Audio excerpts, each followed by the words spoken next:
Liebe Gott, zwei Method, wann ich werden so weit abstinent. Dazu hab ich kein Talent, nur ein Wein schenkt's mir rein. Ich bin heut, weil's mir gefällt, immer lustig, lebensfroh. Vor mir raus irgendwo, sing ich das als heut. Jesus, Freundel, ausgesteckt ist, da gibt's Weindeln gut und süß. Gibt's mir geschwind ein Lied daher, vorhin mir ist Kammerleer. Jesus, Freundel, ausgesteckt ist, da gibt's Weindeln gut und süß. Gibt's mir geschwind ein Lied daher, aber höher geht's nicht mehr.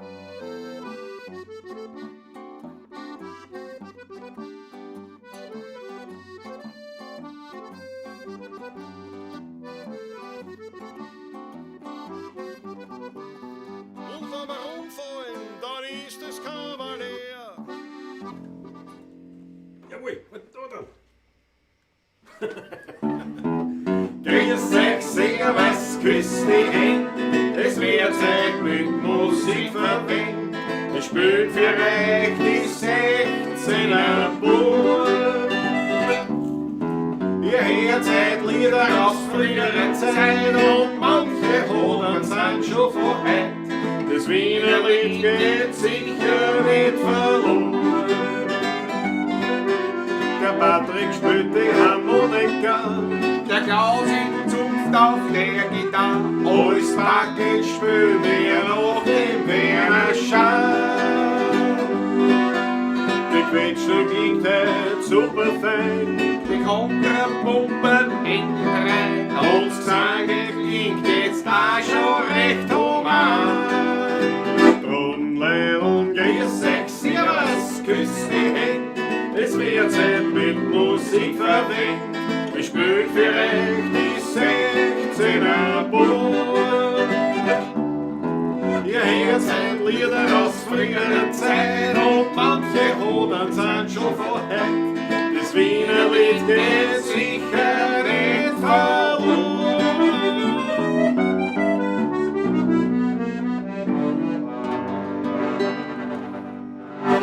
Howie. Grüß euch, servus, habe die Ehre. Na, jetzt haben wir es wieder gehabt. Totale, perfekte Vorbereitung, bis genau original 30 Sekunden vor Start. Der erste Punkt war der... Ich bin auf die Idee gekommen und gesagt, Klausi, hast du die Gitarre eigentlich gestimmt heute? Nein. Also schnell gestimmt. Und ich war bei den letzten Seiten, wo ich gesagt habe, ich habe noch 3 Sekunden und dann der Weg von da dorthin. Und das nächste, was der Patrick vergessen hat, das heißt der Vorhang. Ja, ich habe vergessen, da überhaupt meinen Chat zu starten, merke ich. Es ist ein Zuerst richte ich mir alles her. Es ist ein Wahnsinn. Jetzt sehe ich euch auch. Ja, sehr Und schön. ich sehe jetzt auch das Problem, was ich vorher gehabt habe mit der Kamera einstellen, weil es hin und vor nicht hingehört hat. Ich bin mit Tisch zwei da. Ich muss weiter hintere rücken. Jetzt steht immer bei der Kontragitarre. Ja, sticke muss ich hintere. Zu dir eigentlich? Nein, zu dir. Nein, das war immer... Glaube mir, vertrau mir. Hätte den Tisch zu dir ein bisschen. Geht schon. Nein, ich ein Sticker. Na, aber ein bisschen beim... Heb an. Ja. Stopp! Und was mache ich jetzt? Und du rufst ein Stückchen zurück. Und jetzt passt es voll. Du bist voll im Bild. Jawohl. Ich bin voll im Bild. Entspannung pur, wir können mit einem Schluck Wasser. Einen Schluck Wasser nehmen. Ja, es ist... Jetzt einmal, schön, dass du da seid. Aber es ist sehr angenehm im Studio bei dir, Klaus, muss ich sagen. Da ist super, gell? Also ich schwitze jetzt wirklich nur von den paar Minuten da oben auf der Terrasse. Das ist wirklich angenehm. Kann man nicht sagen. Wir beide im sommerlichen Gewand, wie man sieht heute. Ja, heute sind wir ein bisschen... Ich bin wie der Kanari, der gelbe, grüne.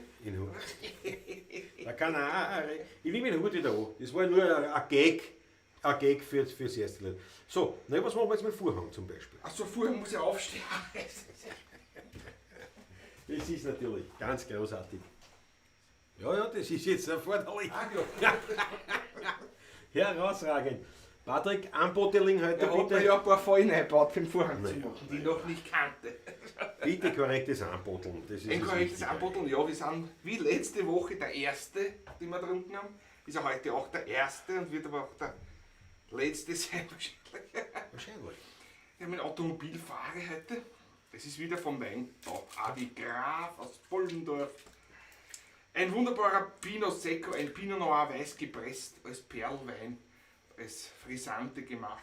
Vielleicht schaut der Lukas zu, es ist die letzte Flasche, die ich habe. Der Lukas hat gesagt, er ist uns noch 2 Kisten schuldig. Ah ja, genau. Ich bin nämlich am Sonntag, wann haben wir? Am Samstag habe ich ihn getroffen, weil wir waren ja im Schloss Liechtenstein in Wilfersdorf am Abend noch. Ja. Weil dort die Tante Gitti Geburtstag gefeiert. Die Tante Gitti. Tante Gitti hat Geburtstag Allseits bekannt. Nein, und da habe ich den Lukas getroffen dort auch, weil der war auch dort natürlich Sehr schön. zugegen beim Heirigen. Na gut, schön. So, während du eincheckst, mache ich die Begrüßungsrunde. Jawohl. Und ich an unsere. Nicht alles zusammen haben. An unsere Freunde, muss ich sagen, unsere treuen, die wirklich treuen Fans. Und da bin ich wirklich Dankeschön. Bitte Ich gerne. Dankeschön. Klaus und Patrick präsentiert die neueste Sommermode. Sagt, die hätte. Ja, das stimmt. Also, wobei, Ja, stimmt. Das dieses ist Hemd, top aktuell alles heute, ja. dieses Hemd, Stimmt sogar, ja. das ist das Nachhaltigste, das ich besitze. Weil das ist gut 25 Jahre alt. Das hat mir meine Mama gekauft. Vor gut, mehr als 25 Jahren, muss Ich ich kenne sicher sein. das Hemd schon seit ich die kenne, bitte mal. Eigentlich schon. Ich kann mich immer erinnern an das. Also, ja, das wird ja schon. Und das hat es gekauft damals beim Kick. Keine Werbung. Ich glaube, um 20 Schulden. Ja, aber das ist nicht ausgewaschen. Zumindest mir nicht aufgefallen, vielleicht war es Das einmal. war immer schon so Ding. verwaschen. Aber glaub es, ich. aber es gehört ist so. Passform, alles da und so ein angenehmer Stoff.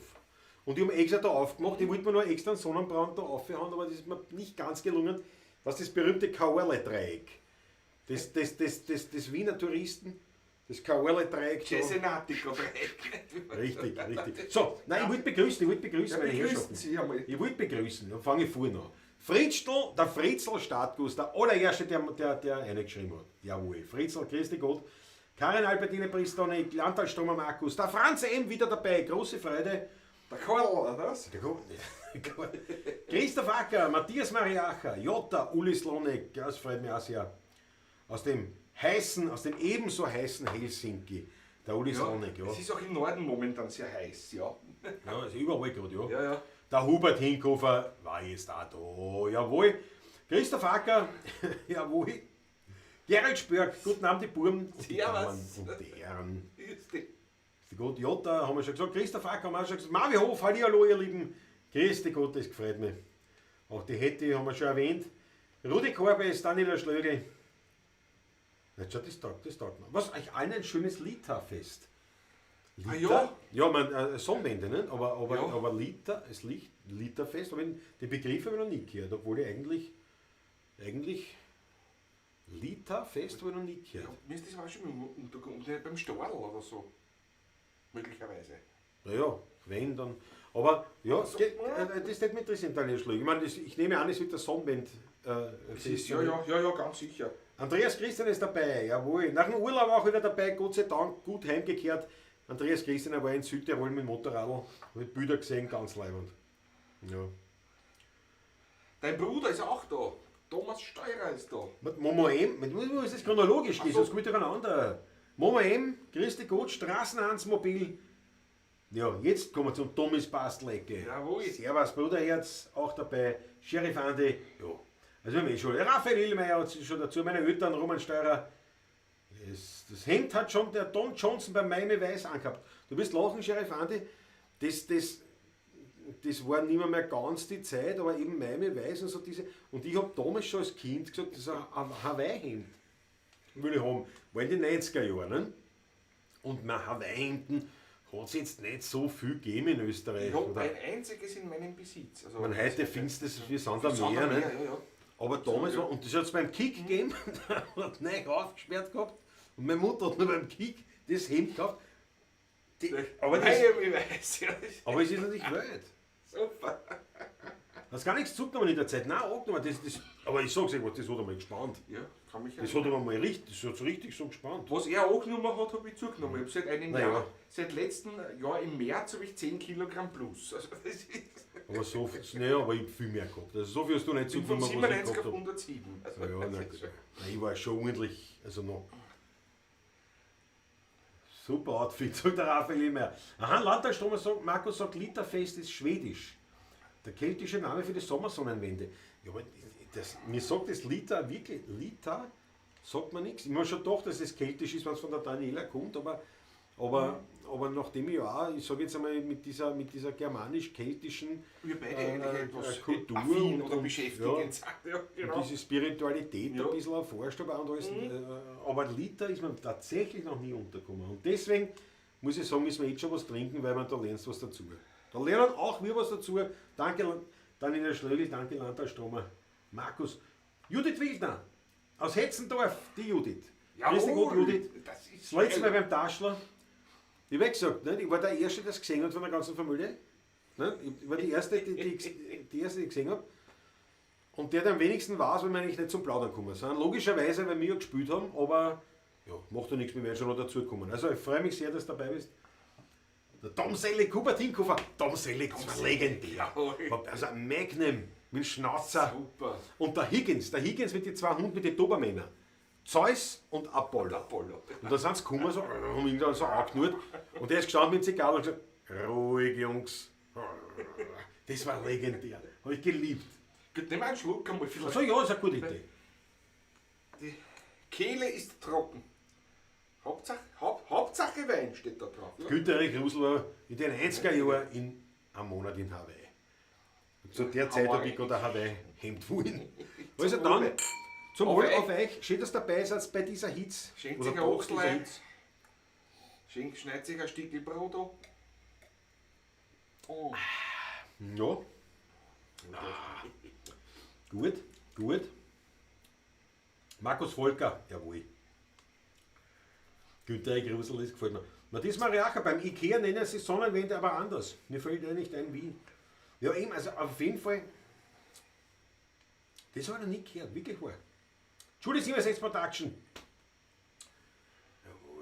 Jawohl, super. So, nicht jetzt sagen, dann spielen wir gleich. Spielen wir gleich was. Du Ja, spielen wir 41 gleich. Zusager sehe ich. Na, gerade. bitte, stell dir vor, bei der Hitze. Vielleicht sollten wir was spielen. Hut ab, Hut ab, das taugt. Und wir haben nämlich schon vorher gesagt, ob heute überhaupt wer zuschauen wird. Weil Und nicht alle in den Biergärten, Schanigärten, Ja. Eissalons. Oder da Wein- niederliegen. Oder da niederliegen von lauter Hitze. Ja. Wie der da niederlegt, das ist ja Wahnsinn. Ne? Können wir uns nicht leisten. Ah ja, siehst du, Daniel Schlögl, habe ich im Newsletter gesehen, wir spielen in Enns. Ja, ist wieder ausgemacht. Und super, ist schon eingeladen. Am 28. August, glaube ich. Ich Ja. weiß nicht auswendig. Oder Aber Ende es August, steht aber auf steht der schon auf der Homepage schon. Ja. Daniela Schlögl, ja, nein, Im Platzhirsch, ja. das wollte ich sagen, aber ich dachte, du wirst das schon außerkneißen, bevor ich überhaupt daran denke, dass ich es dir mitteilen werde. Aber ganz leibend, freue mich schon drauf. In Enns, da spielen wir am nächsten Tag spielen wir in Bodischl. Im Badischl. Allerdings privat, bei einer Festivität. Aber es trifft sie, nicht? Ein Salon, ein Sommerfest eigentlich, ja. Ja. Es trifft sie wunderbar. Trifft sie wunderbar, ja. So hat alles wieder was Gutes. Ja, warte. Jetzt hat mir der Fritzl ein Foto geschickt. Das müssen wir, bevor wir spielen. Startkuss. Der Fritzl hat mir ein Foto geschickt, ist nicht ganz Hawaii, sagt er. Pass auf, was ist das? Pass auf, warte mal. Das muss jetzt da. Wenn der so lacht, ist was Unanständiges vielleicht. Das ist leibend. Sowas hätte ich auch was gelernt. leibend Unanständiges. Ja, na warte, ich versuche das jetzt irgendwie zu schicken. Teilen. Ich dampfe dabei noch ein So, bisschen. dampf noch kurz. Das muss jetzt da umgehen. Übrigens, ich dampfe da Wassermelone. Mit ein bisschen Frische. Kühle, nur für die Daniela vielleicht. Also, Ist schon drüben oder nicht? Dinner Lady.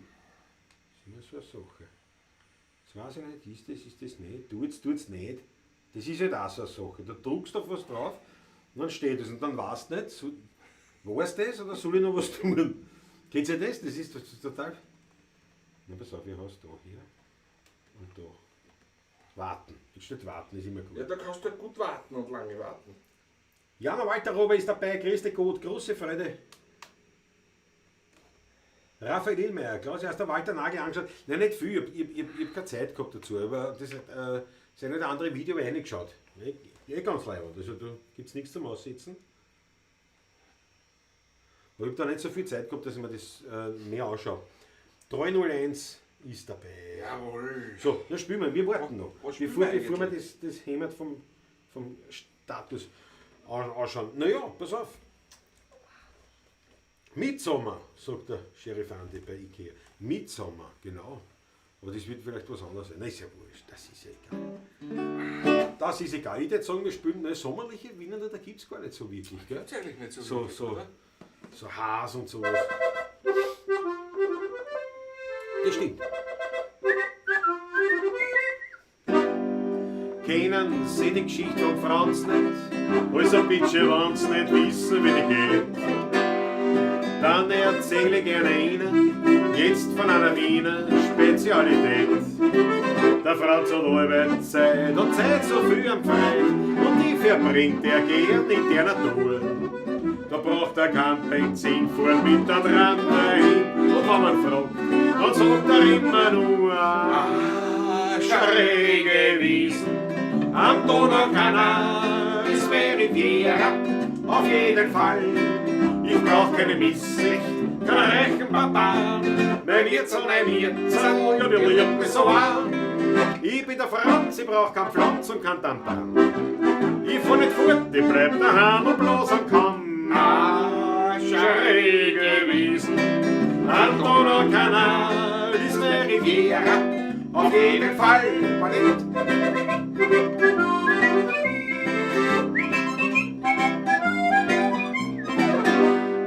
Wenn auf der Rossauerlände dann so gegen Ende bei der Flieger blüht, dann wollen alle Leute verreisen, fahren mit der Eisenbahn dann alle mit.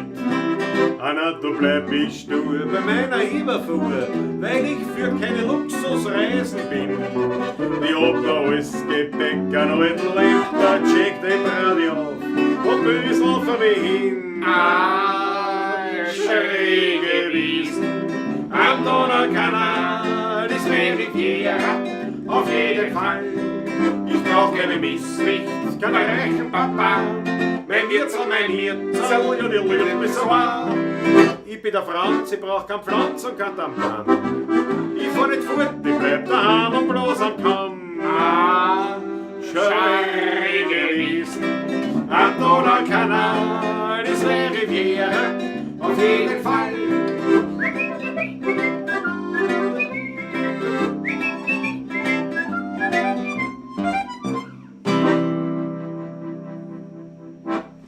Jawohl, so schaut's aus. Ascharege gewesen. Am Donaukanal, ja. Ich muss erst da handeln, weil du schwitzt jetzt. Ja, aber das ist leider so angenehm, oder? Das ist aber sehr erfrischend, das, was ich da dampfe heute, muss ich sagen. Wirklich wahr? Ja, was der? Was der? Wassermelone mit so einer kühlen Minzfrische, also so ein bisschen Coulade drinnen und so. Gut. Ja, nicht schlecht. Ne? Auf jeden Fall riecht es besser, als das Kuchenklumpert, was du immer Und machst. so immer das Backenhörnchen verdampfen aufgegeben hätte, der nicht so stark dampft, weißt du?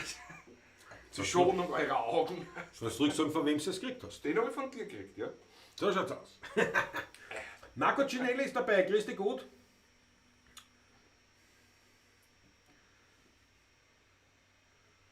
Jawohl, na da geht's durch. Das Noch Achtel nichts, von ich einer. muss einen Schluckerl nehmen. Hab ich schon genommen.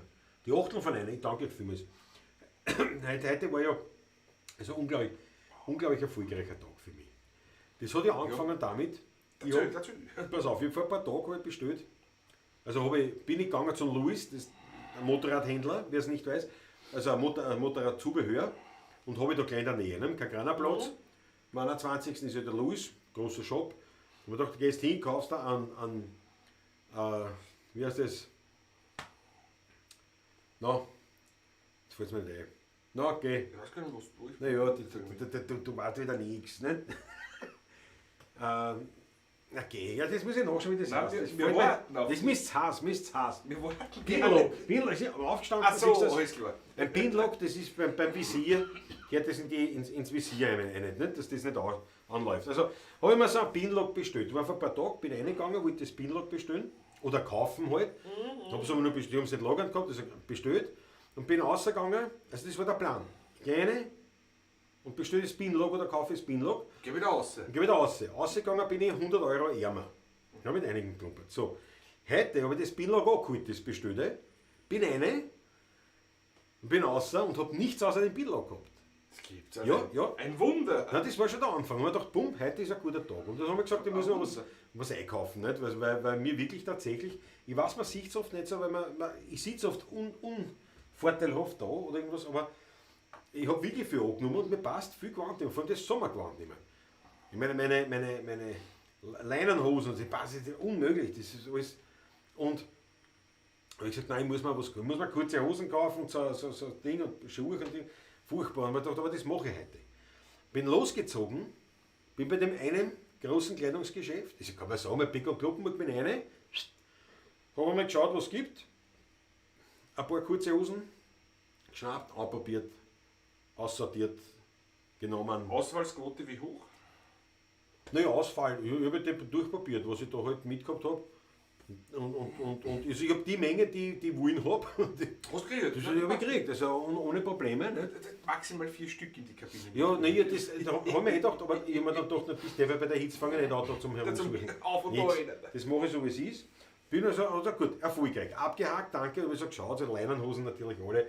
Ich brauche jetzt auch nicht mit einem Gummizug, nicht? Weil das halt wirklich, weil ich da mit meiner Norm, da mit diesem knarrenden Bruch, da einfach eine unförmige Kugel habe da vorne und das ist, da passt ja kein Gewand. So, dann bin ich zum nächsten, am Kleiderbau eine, geschaut, was sehe ich, Leinenhosen mit einem Gummizug und um 50% verbilligt und in meiner Größe. Das habe ich gehabt das letzte Mal, weiß man, was ich das letzte Mal gehabt habe? Ich weiß nicht, vor 30 Nie, Jahren. nie, Ne? noch nie habe ich das gehabt, noch nie, never. Ja, habe ich natürlich zugeschlagen. Bei den Schuhen genau das Gleiche, bei allem, was ich heute besorgt habe, ist es genau so gelaufen. Super, ich muss noch ein bisschen unterbrechen, ich muss ein paar unterbrech. Leute begrüßen. Christoph Radau ist da, aus Aachen. Die Wildcat ist da, schreibt gerade Huhu, sehr schön, grüß euch. Aber super, dass der Tag so gerinnt ist. Ich muss sagen, bei mir eigentlich auch erfolgreich gewesen. Ja, Ja, da hat alles was hast du geklappt. gemacht? Ich habe die Finger nicht verbrannt, ich habe mir nicht den Finger geschnitten dafür. Ich habe gestern ein Lamm bekommen. Ne? Ich habe gesagt, ja, das Büdel, darf ich das Büdel jetzt sagen? Darfst Das muss ich jetzt sagen, weil das ist, da glaubst du echt Darfst original. natürlich. Warte, ich muss jetzt erst, warte mal, wo ist denn jetzt der, ja, Moment, zuerst muss ich sagen, Landtalstromer. Landtalstromer sage ich, der Fritzl Stadtguss. Und da muss ich jetzt eine Schelte anbringen. Fritzl, ich hau das jetzt einmal da rein. Das ist seine Variante. Ich bin gespannt, was Schaut das aber ist. super aus, ist ein Kaftan, schaut super aus. Aber eigentlich, Fritzl, du müsstest jetzt schon noch ein Büdel schicken, wo du da drinnen steckst. Weil man, das ist halt, Ein Kaftan habe ich mir schon wieder man muss das schon so anschauen, wie es da drin ausschaut. Für daheim habe ich. Ja, super, so ein Das ist Kaftan. leibend eigentlich, weißt du? Aber ich weiß nicht, wo man gescheit einen Ja, kriegt. Weil ich will wo so man ein, was das so ein Ich möchte einen Touristen, Original haben. Ne? ein Touristen Neb Schaß. Total 9 Euro kauft, dann will ich auch Nein, nicht. ja nicht, ne? Und ich will auch keinen 9 Euro danke, kauft dann, wo ich 50 Euro zahle. Ich weiß ja nicht, wo ich in Wien sowas gut, in guter Qualität so einen richtigen, so einen Kaftan herkriege wieder. Weiß ich noch nicht, muss ich noch nachschauen. Meister Pumuckl, perfekte Unterhaltung zwischen dem Fußball. Jawohl. So Was wir geht's. gewonnen im Fußball, also die Österreicher, sehe ich gerade. Sehr schön. Das kommt vor? Ja. Wir sind im Achtelfinale fix schon. Wir sind Gruppenzweite sogar. Aber schaut mal. Du, schau beim Louis, da schreiben einige. Ja? Aber ich habe das heute geschafft. Also ihr könnt mich Meister nennen, wenn ihr wollt. Ich habe das heute geschafft. Bin dort rein, gesagt, ich brauche den Pinlock. Gut, ich habe viel vorgehabt, muss ich auch dazu sagen. Ich wollte noch einkaufen, da ist mir noch andere Wege gehabt. Aber ich bin rein, ich hole mir einen Pinlock an. Na gut, nachdem ich ja vor ein paar Tagen schon alles gekauft habe. Ja, man kann nichts mehr Das ist ja schicken. so, jetzt muss ich das von Patrick suchen. Pass Ich auf. schicke aber gleich noch ein Foto, hast gesehen, so wie es dann fertig ausgeschaut hat. Ne? Opa, hat er nicht auf leise gestellt? War ich nicht. Ja, aber das ist für mich interessant, aber nicht. Aber wo ist denn das andere? Von da. Wobei, Burschen. da gibt es schon noch interessante Sachen, so Freilich. wirklich schöne, weißt du schon. Teilen. So komplette Speiseröhre, Lunge und Leber noch in einem. Bevor der Fleischhocker drüber gegangen ist. Ja. Aber es ist nicht so spektakulär wie das Foto. Aber es ist natürlich einmalig. Aber ich gesagt, Also, ich kann nicht nur Harmonika spielen, ich kann auch ein Lamm zerlegen, nicht? Kann auch ein Reh zerlegen. du schaust also original, der Küchenchef am Balkan irgendwo. Du, aber der Fritzl, Das war geplant, das Foto, so soll es ausschauen. das ist der Fritzl schreibt, da warst halt ein Glücksspielsglas. Ja, du hast der Maßen gehabt, das ist schön. Nein, Das das gefällt mir aber war, ich war in meiner Mitte. Ich war in meiner Mitte. Verstehst? Das, was ich wollen habe, aus. Ich war einfach fokussiert. Das hat funktioniert. Weit geht. Ich habe mich hingerufen, ist auch dabei. Jö. So, pass auf, jetzt habe ich da das Man Foto. merkt offenbar, das Match ist aus, sie sind auf 52 gesprungen. Ja, ist ja klar. Da hat ja der Meister Sehr Pumuckl lang. gesagt. Ja, man merkt es. Man merkt Zwischen dem Fußball. sprunghaft am Wir wissen, wann es weitergeht, wann wir absinken wieder. Da geht aber was anderes, weil Österreich ist fertig gespielt. Also das Aber ist, leider, jetzt zeige ich euch das Bild und da wird jetzt keiner mehr gehen oder alle. Je nachdem. Aber jetzt kommt El Pataricchio. Pataricco. der Patrick. Pataricco Rutgatschka. Original Der Fleischschocker. beim Zerlegen vom Lamm. Das so gesagt. Ich habe eine große Familie gehabt immer. Kann nichts machen. Das ist ja so. Jetzt warte ich auf die Kommentare. Jetzt warte ich auf die Kommentare. Es ist ein Wahnsinn. Das ist unglaublich. Vertrauen Sie diesem Fleischhauer nicht. Weil er schaut ein bisschen wild aus. Aber so einen leichten, also man ist klar, dass der Haas wird, nicht im Sommer, weil bei dem, was du Bötz hast. Blödsinn, was soll ich machen? Geschenk mir da noch mal noch, bitte. Bitte gerne. Das heißt, jetzt müssen wir wieder was spielen. Aber ich freue mich jetzt auf die Kommentare. Das muss ich drin sagen. Bild folgt am Freitag. Hat mein Bruder Geburtstag, der Ziege ist an. Na geil. Fritzl, wieso? Ist das irgendeine Party mit Motto oder irgendwas? Die Geburtstagsparty von den Brüdern? Was weiß ich, Grillparty im Balkanstil oder im orientalischen, auf orientalische Art oder sowas? Aber das ist leibend. Aber bitte, Fritzl, auf das, ich möchte was sagen, wir bestehen allesamt darauf, dass wir natürlich dich in der Gewandung sehen. Ja. Die Kommentare könnt ihr alle selber lesen. Ich lasse das unkommentiert. Jawohl. Ja. Herrlich. Leil, das ist super. So, drei wieder weg. Das ist ja, schauen ja Kinder auch zu. Vielleicht einmal, ne? Wenn sie das anschauen und dann heißt es noch Servus. Das war ein wilder Mann. Na gut, Patrick, ich würde sagen, kämm deine Brusthaare. Sind immer frisiert. Wir spielen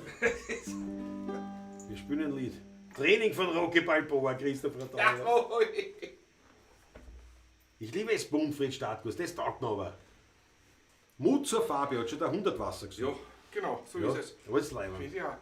Und ich habe gesagt, kauft ihn wirklich. Aber ich möchte sagen, aber vielleicht weiß es einer für euch. Wo in Wien kriegt man Kaffee, kriege ich ja. qualitativ hochwertige, orientalische Ja. Mode, hätte ich jetzt gesagt. Also Hochzeitskleid will ich nicht, weil wo man Hochzeitskleider kriegt, türkische Vase, Das weiß ich aber an Kraft dann. überall in Am Untergring. persischen. Ja, zum Beispiel. Oder so- den ägyptischen. Ja, oder ich sag, aber einen gescheiten, weißt du, nicht so einen 99 mit 100-jähriger Garantie, Nein. sondern schon was Gescheites einfach. Großartig. In eine Zigarrenbar mitnehmen und der Serrano-Schinken ist fertig. Ja, genau, da ist der Pumuckl. Der Helmut grüßt aus der Steiermark, wir grüßen dich zurück. Raphael fragt, schaut sie zwar auch Fußball, also ich nicht. Mich interessiert Fußball Nein, mir eigentlich auch nicht. Gar gar nicht. nicht. Nein. Gerade jetzt, wenn EM ist und bin mit dem Auto hergefahren, habe ich halt gehört, dass Österreich spielt. Ich habe es sonst gar nicht gewusst, muss ich gestehen. Aber Ja, man kriegt es halt mit irgendwie dann so im Umfeld. da aber- bin ich völlig unpatriotisch Ja. bei Fußball eigentlich. Ja. Ja, patriotisch, es bringt ja nichts. Das ist, du Also- bist 2-3 Menschen lang patriotisch und dann kannst du heimgehen. Das ist seit ihr. Aber das generell beim Sport, also ich schaue mir ab und zu ein Skirennen an, aber ein Formel 1 Rennen ab und zu einmal, ja. Ja, wenn ich es nicht sehe, es gibt, also das ist eine Priorität bei mir auf Platz, weiß nicht, 10.000 oder so. Ja, nein, also, Also, ja. bei mir hat es gar keinen Stockerl. Ja. Nein, ist wirklich, also Fuß hat mich nie. Also, Der ganze Sport eigentlich für mich, muss ich ehrlich sagen. vielleicht eine Eigentlich Zeit so. lang war ich ein bisschen Formel 1 interessiert. Aber auch nicht wirklich.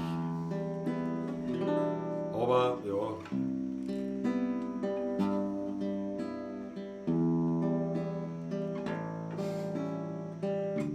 Nicht einmal, nein, das war was anderes.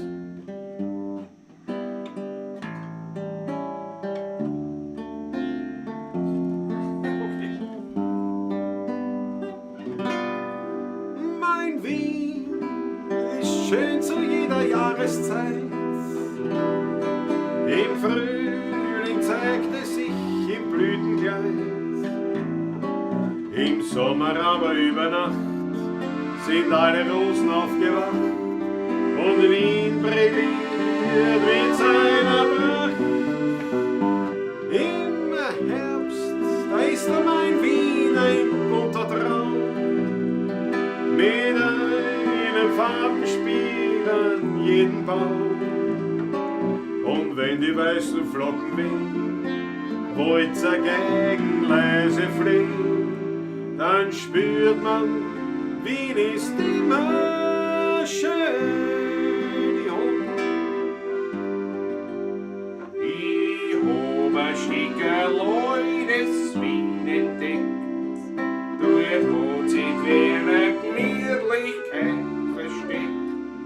Dort rief ich deine Spezi, die Freunde und das versteht sie. Dort kommen alle echten Wiener zusammen, das noch ein Herz für die Wiener Musik haben. Und ist auch manches schon dahin, dort findest du ein Stickerl eines Wien.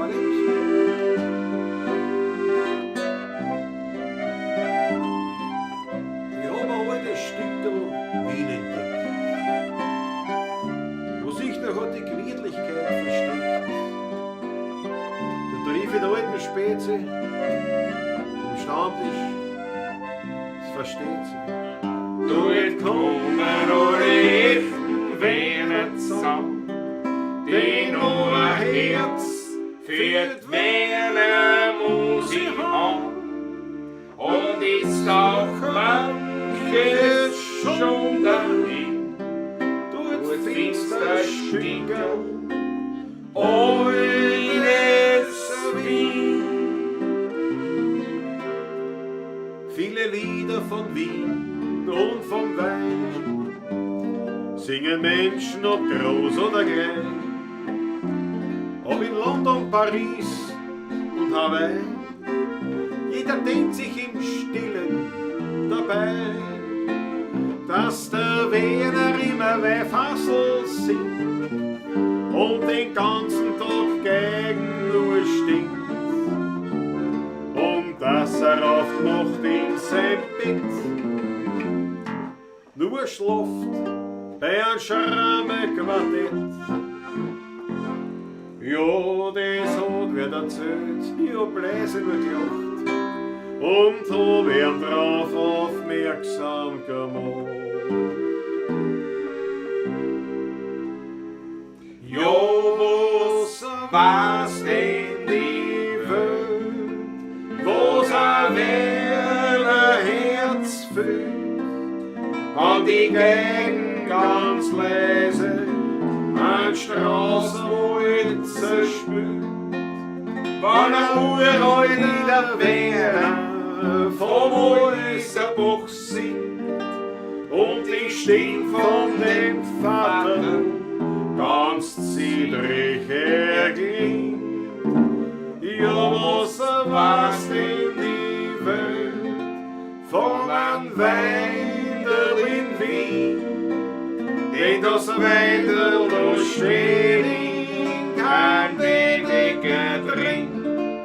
Das Geheimnis verraten wir nicht,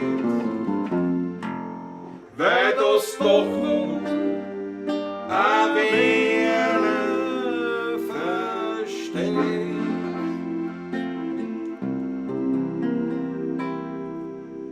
Beim Wein darfst nicht fad sein, beim Lied musst du stark sein, sonst hast du nur die Heimat frei. Beim Plaudern musst lieb sein und beim Busseln ein Dieb sein. Tust das nicht, tust das später einmal leid. Das Leben ist ein Hutschen, einmal und am schnellsten verfliegt oft eine glückliche Stunde. Drum darfst niemals fad sein. Kommt das Glück, musst schon stark sein.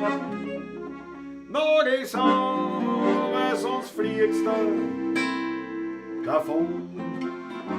Das ist eine Solo eine.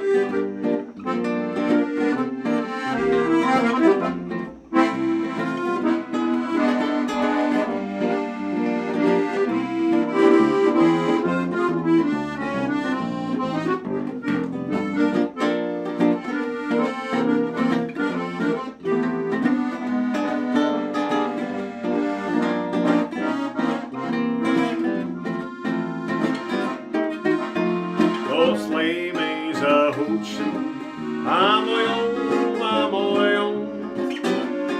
am schnellsten verfliegt uns eine glückliche Stunde.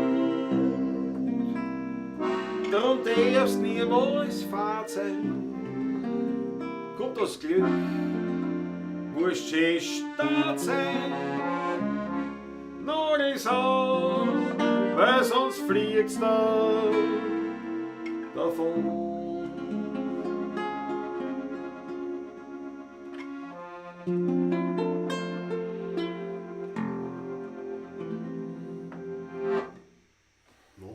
Ein Potpourri, das seinesgleichen suchen wir. Nicht? Potpourri. Ja, aber echt gefallen. Ich glaub schon. Mir hat es auch gefallen, ja, muss ich ehrlich sagen. Sogar Sehnsucht nach Wien gibt es. Sehnsucht nach Wien gibt es von einigen. Und die Achtelvereine. Ich muss sofort ein Schlückchen Nimm einen Schluck. Ich nehme einen Schluck. Das ist eine gute Idee. Das ist eine gute Idee. Weil ich bin heute wirklich euphorisch. Euphorisch und außerdem, Verstehe ich. und außerdem ist heute ein besonderer Tag bei uns daheim quasi, nicht? Weil mein Munkelein Ja. hat heute Geburtstag. Yep. Und deswegen möchte ich euch bitten, haut eine Orgie an rote Achteln für mein Munkelein zum Geburtstag. Ja, dass das entsprechend auch von der Pavlatschen gefeiert wird. Also auf mein Munkelein, Patrick, komm, wir trinken einen Schluck. Machen wir doch, ja. Wir trinken einen Schluck. Also muss ich erst nachschenken, mein Gott. Na. Also hoppala. Das hat mir eine Erinnerung an Litscher, hat mir gerade einen Streich gespielt. Aber geh, hör auf. Was du für Weil eine- Litscher bald ist natürlich schon Ja, ein ja. Festival ist. Aber jetzt trinken wir das Munkelein. Jawohl. Das Munkelein. Hat auch mit Alles dem Gute. Munkelein zu tun. Ja.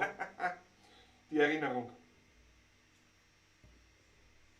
Sehr zum Wohle. Bitte dich, nicht dich zu erinnern. Wieso der Gewaltinger, die Ja, schau. Uschi und mir, die haben wir in Weih aus der Flaschen getrunken. Weil keine Gläser vorhanden waren. Und das waren Doppler. Am Brunnen sitzen. Nein, oh ja, Nein, Liter Liter waren's. waren es. Ja. Ja. Herzlichen Glückwünsche. Schau, Fritzl-Stadt. Schau, Munkelein, der Stromer. Alle Hans Achteln rein. Ja, der Landteil Strom hat sich ja kennenlernen können beim Taschler. Das letzte Mal richtig. Schau, Munkelein, alles für die. Wenn du zuschaust, ich weiß jetzt gar nicht, ob du zuschaust, aber schau, alles für mein Munkelein. Eine Orgie an rote Achteln. Super, das ist leibend. Ja.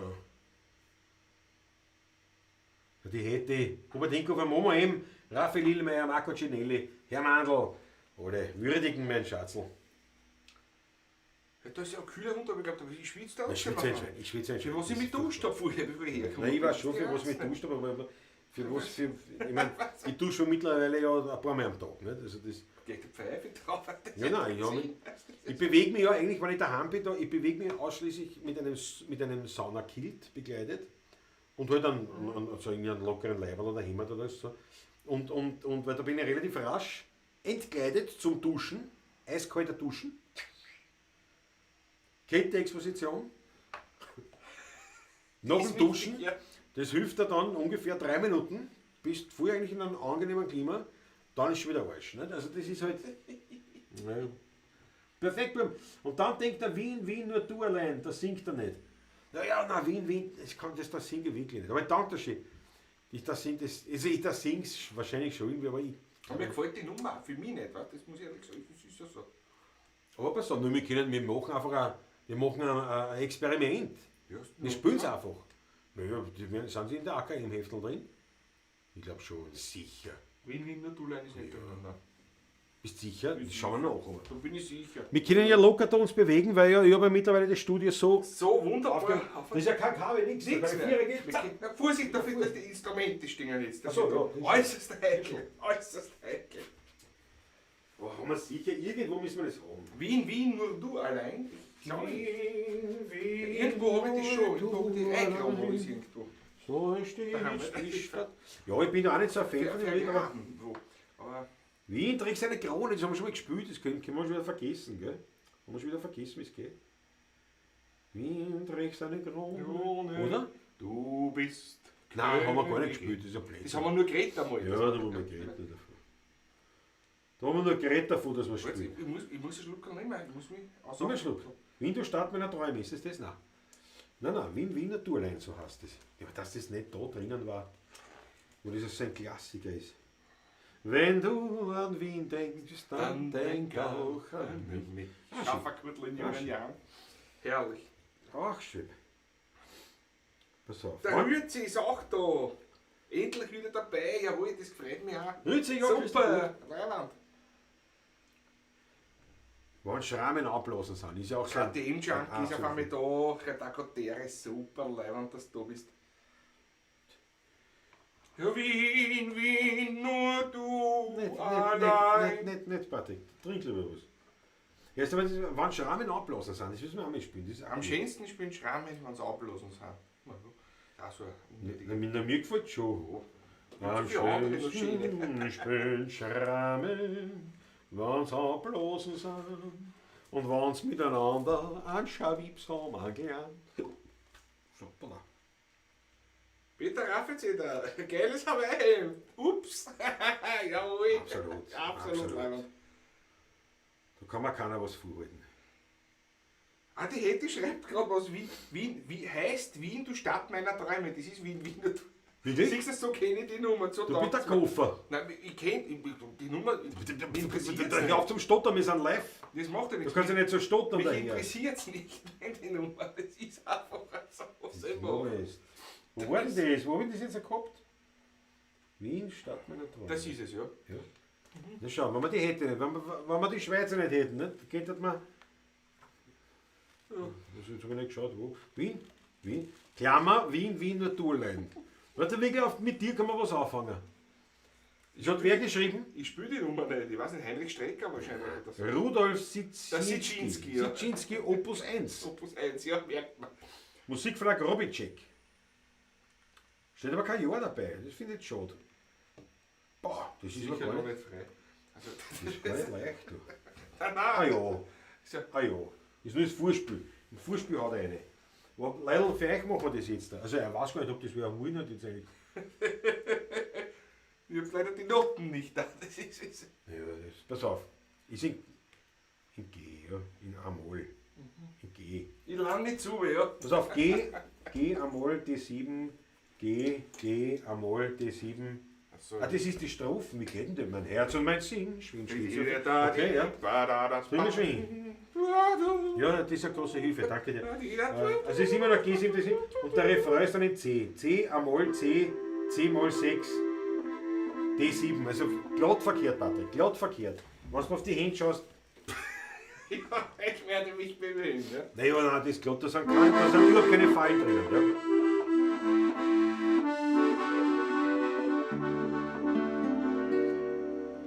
Mein Herz und mein Sinn schwärmt stets nur für Wien, wie es weint, wie es lacht. Da kenn ich mich aus, da bin ich heut aus, bei Tag und noch mehr bei der Nacht.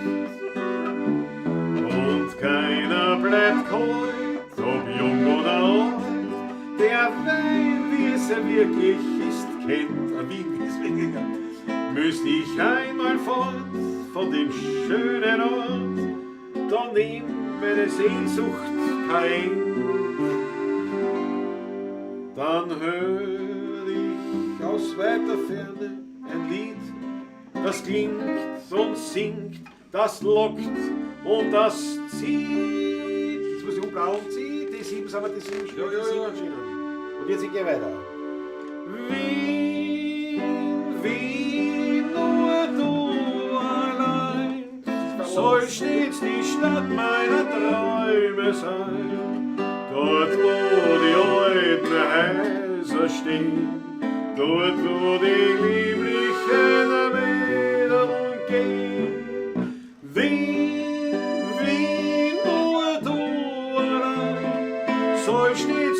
Stadt meiner Träume sein, dort wo ich glücklich und selig bin. Habe die Ehre. Ist der Wien, meine Wien. Oh, noch ein Strophen. Bitte, ja. So blau. Bei jeder Garde, na Sie wissen sehen, bin ich auch alle gleich dabei. Ich bin oben in Hamburg bis spät in der Früh, mir ist alles da einerlei. Und wenn ich beim Wein dann sitze zu zweit und sie nicht ein Arm mich umschlingt, wenn heimlich und fein fleiß der Heimat zum Preis ein straußischer Walzer verklingt. Ja, dann hör ich aus weiter Ferne ein Lied, das klingt und singt, das lockt und sieht. Das singt schon, das singt.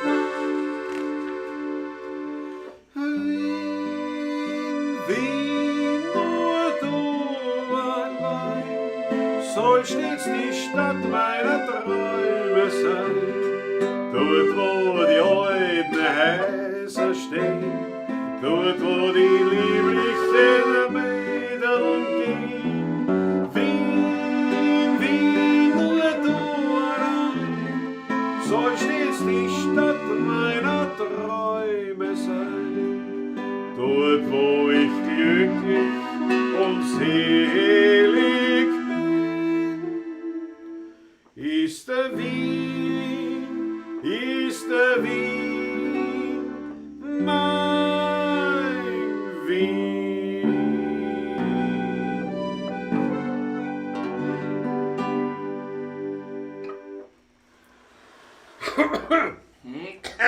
Das haben wir wirklich das allererste Mal in unserem Leben gespielt. Ich glaube, das haben wir nicht einmal noch Nein. irgendwie mal angedacht. Oh, ich bin der Heiderwalter von den Noten, wo wir es einmal gespielt haben. Also in den Schammelquartett. Ja, begleitet, ne? Ja. Aber das ist ja so ein Spiel. Aber ich meine, jetzt du, aber so schlecht ist es nicht. Ich meine, so schlecht. Ja, Ist doch eh. Naja, die muss ja nicht so spielen, wie es das da tust. Ist eh Ne? lieb, Das ist ja Blödsinn, weil du spielst du die anderen Lieder auch nicht so. Ist eh lieb.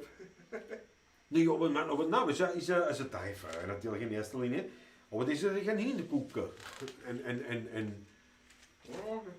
Naja, ist wie nur du, ein bisschen hoch. Bei den Aber- F vielleicht, nicht? Oder so. Ja. Aber irgendwie das Sagelt habe ich schon. Na gut, wie auch immer, es war eine Challenge. Erledigt. Wie immer. Patrick, spiel bitte was mit der Monika. Okay, wir nehmen an, du meinst die Harmonika. Opus 1, Life is Life, ja, das haben wir noch nie gespielt. Ja, das haben wir noch nie gespielt. Aber es ist erstaunlich wenig Kommentare. Die Leute sitzen, glaube ich, perplex da. Völlig erschüttert Denken Sie, wahrscheinlich da. Jetzt weiß es. Jetzt weiß es mit den zwei. Das wird nichts mehr. Das wird nichts mehr. Na, aber es ist schon. Ein Hinhörer. Ja, ein Hinhörer. Naja, es ist schon. Gut, der Refrain ist, muss man sagen, ist weltbekannt. Ist so, ja. Muss ich da sagen, ne? Mhm. Weil ein Refrain, aber das war was zum Einbauen einmal. Das geht ja dazu, das geht Einbauen mit in unser Populier. Wiener Lied. Ja. In unser Wiener-Medley. Da geht das noch einbauen. In G, das passt das schön. Kriegen wir schon hin. Wien. In F was leichter zu. Naja, G geht das schon. Der Rützi ist auch großartig. Na schau, dank der Rützi. Das ist leibend. No, es gefällt ihnen eh. Sie sind eh höflich. Jetzt ist es auch nicht lieb. Ne? Sie sind eh lieb. Aber du gleich so, ne? Du hast noch nie hast du so ein Lied gespielt. Noch nie. Kann mich nicht erinnern. Ja, es ist. Nein, ist nicht so schlecht. Aber du merkst schon bei der zweiten Strophe spätestens merkst, jetzt gehen die Reime aus. Das hat man ja sehr oft. Ne? Dass man dann entweder schon die erste Strophe, weil einem halt ein Refrain eingefallen ist, ein guter Refrain, und dann braucht man Strophen dazu. Und dann fehlt es einfach an Ideen und Dingen, und das merkst du da beim zweiten. Die dritte haben wir uns ja nicht angeschaut. Das ist so beim Weit darfst du nicht fahren sein. Die Strophe ist. Ja, die spielt ja keiner. aber keiner. Also wirklich keiner. Also ich Ich kenne auch keine Aufnahme, wo die Strophe vorkommt, ja. Nein, ja nicht, nein. Und dann haben wir die Strophen angeschaut und gesagt, oh, Geräsel, ich verstehe. Geräsel, geh komm her, oder Gretel, geh komm her zu mir. Ja, irgendwie Ich so. sag, Wo ist denn das? das passt da gar nicht zum Hoden da drinnen. Das lese ich euch vor jetzt da. Wir spielen können wir es nicht. Wir wissen es nicht, wie das geht. Nein. Aber beim Wein darfst du nicht fahren, haben wir zuerst gespielt und im Potpourri, als Schluss. Ja. Ne? Aber eben, das beim Wein darfst du nicht fahren sein. Und der Meister Pumuckl meint, ein Traum. Challenge locker bestanden. Bist der Bursch, danke dafür mal. Georg Scheier ist in Salzburg, da schau her. Ja, Christoph Ackert mit der Mama telefoniert, na klar. Da versanden wir alles, das ist ganz klar. Das ist klar. So, pass auf, das haben wir gleich. Haben wir gleich. Beim Wein, der ist nicht Fazit. Seite 186. Bitte aufschlagen alle, Seite 186. Im Hodener. Wer mitlesen will, nicht? Ja, und das ist nämlich wirklich eine geile Nummer, der Ferry Wunsch hat das geschrieben. Und Professor Ferien. ja, und also die Worte sind vom Ferry Wunsch und Ja. vom Poldi Müller. Poldi Müller, ja. Und es ist halt so, das wirklich, also ich kenne die Strophen nicht. Und der Refrain, das ist eine sehr jazzige Eine sehr gute swingende Nummer. Geschichte eigentlich, ja. Und dann hast du den Vers, ich lese ihn nochmal vor, da wisst ihr Bescheid. Gretel, hör mir zu, es lässt mir gar keine Ruhe, lang schon möchte ich dich was fragen. Hast denn gar kein Gern, möchtest nicht geheiratet werden, lass dir doch von mir was sagen. Glaub doch deiner alten Tant, die's mit dir gut nur meint. Beim Wein darfst nicht fahr sein. Bei einem Lied musst du Also wirklich absolut höchsten Respekt für Ferry Wunsch, auch Poldi Müller. Ja, absolut. Der Refrain ist Absolut. Weltklasse, die Strophe, tut mir leid, die Strophe, da haben sie wirklich gesucht. Da haben sie gesagt, wir brauchen eine Strophen, wir brauchen eine Strophen. Dann haben sie Das aber ist nur eine wenigstens, weil das ist erst rund gedacht, das Ganze. Gott sei Dank. Ne? Vielleicht war die zweite, vielleicht war die gut gewesen. Ja. Was weiß man Nein, nicht. und das muss man wirklich, das muss man ehrlich sagen, das muss man Das ehrlich ist ja sagen. nicht keine Kritik, Nein, kein ja, Best, schon, nicht es Best, ist schon aber nicht nicht böse, Nein, nicht ja, böse, nicht best, überhaupt aber nicht. die Strophen ist wirklich, die passt zu dem Lied wie, weiß ich nicht, Fast wie, nicht aufs Auge. wie ein Schnitzel auf ein Veganer-Teller, ne? sozusagen. Ja, so Ja, ungefähr, das ist, ja. die passt überhaupt nicht. Jetzt sind wir so kritisch, Klaus. Was ist Na, das? muss man, wieso heute sind wir jetzt? Da, Vor allem mit Wind nur na, du natürlich, na gut. Das Das ist, nein, das muss man sagen, definitiv. Was haben wir da? Auf den Schoß von der Mama. Da schon ja mehrere. 1912, sagt der Peter Rafizeder, ist das Lied Ja, okay. von Sitschinski. Das ist eh schon frei, ne? Ich Das ist frage wirklich mich jetzt schön. Freuen an. Naja, aber der Rützi sagt, dieses Lied gebührt unserer schönen Stadt. Nein, es ist nicht schlecht. Und wie gesagt, es ist ein Gassenhauer weltweit. Da haben alle schon die drei Tenöre, da wo sie alle haben gesungen, Selber. wie nur du allein. Das ist so wie mir, das ist, ich Na, der Refrain ist schon ich schön. habe mir für Grinzig eine Dienstmann engagiert. Das ist auch so eine Nummer für mich. Wenn ich mit meinen Backeln. Ja. Das sind meine, das ist nicht mein, das sind nicht meine Favoriten. Nein, ne? Das nein, ist- meine auch das nicht. ist- Nein, aber wenn man jetzt ernsthaft hergeht und sagt, man, jetzt die Melodie vom Refrain, Eines wie wär- nur du allein ist schon gut. Eines wäre, ja, Die ist schon ist, gut. ist am schönsten, da muss ich ehrlich sagen. Nein, Also jetzt- ich rede nur vom Refrain. Ich Also rede nur vom vom Refrain. Ja, Der Rest ist, ja, das, und eben diese operettenartige Darbringungsweise des Liedes, ja, ja. die stört ja mich aus. Also der stören, das ist Um jetzt auch das nicht geht's mehr mir gar Ding. nicht. Ne? Das ist so überhaupt die Art, ich weiß Ja, ja, das ist so, Schau, Die ganze Schiballer, mein Art, Munkelein, danke für die Glückwünsche. Jawohl, irgendwie. Munkelein hat reingeschrieben was.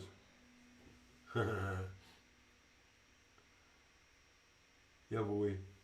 Ja, schön, sehr gut. Ja, na gut, pass auf, jetzt ist aber auf den Schoß von der Mama gewünscht. Ja, dann werden wir das Da habe ich da irgendwo den unten links sehen. Dort links. Ja, das kann ich noch immer nicht auswendig. Schande über mich. Da werde ich das mal auswendig kennen.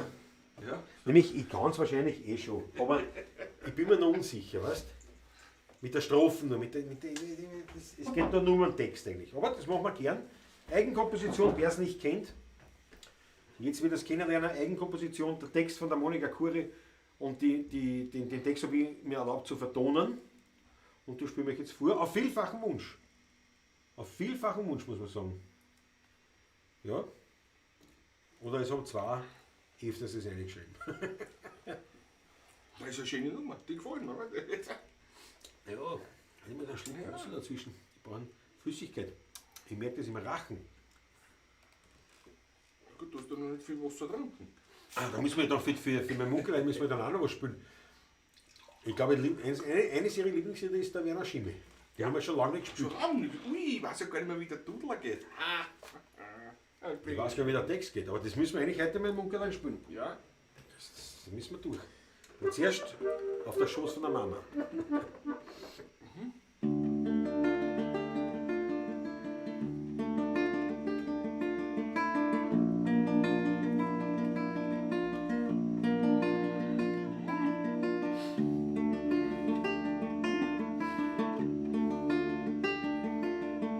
Kopf hart,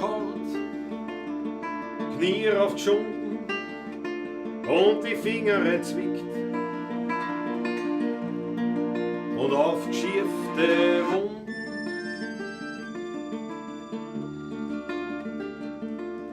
Ob Skiverrätzung oder gar das Handel verbrennt. Als Kind ist mir zur Mama gerannt. Weil auf der Schoß von der Mama wird alles wieder gut. Es gibt nichts mehr, was damit tut. Auf der Schoß von der Mama bist geborgen und beschützt, wo man als Kleiner so gern sieht. Am Schoß von der Mama. Spielzeug verloren, ein Bolzen im Radl oder ein Fleck in der Schule oder ein blauer Fleck am Wadl.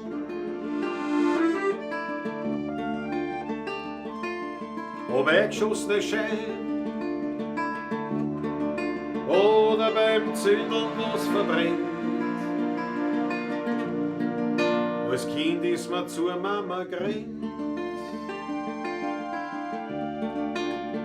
Weil auf der Schoß von der Mama wird alles wieder gut. Es gibt nichts mehr, was damit tut. Auf der Schoß von der Mama bist geborgen und beschützt, wo man als Kleiner so gern sitzt. Am Schoß von der Mama.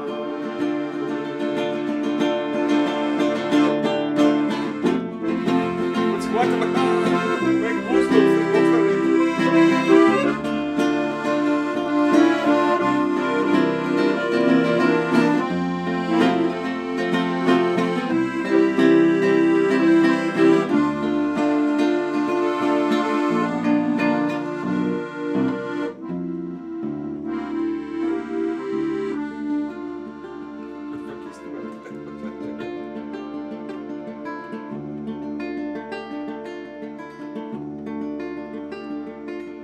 Mir röter Wurm, möcht mir das auch gern tun, mag mich zur Mamas Haus. Trink Kaffee und red sie aus.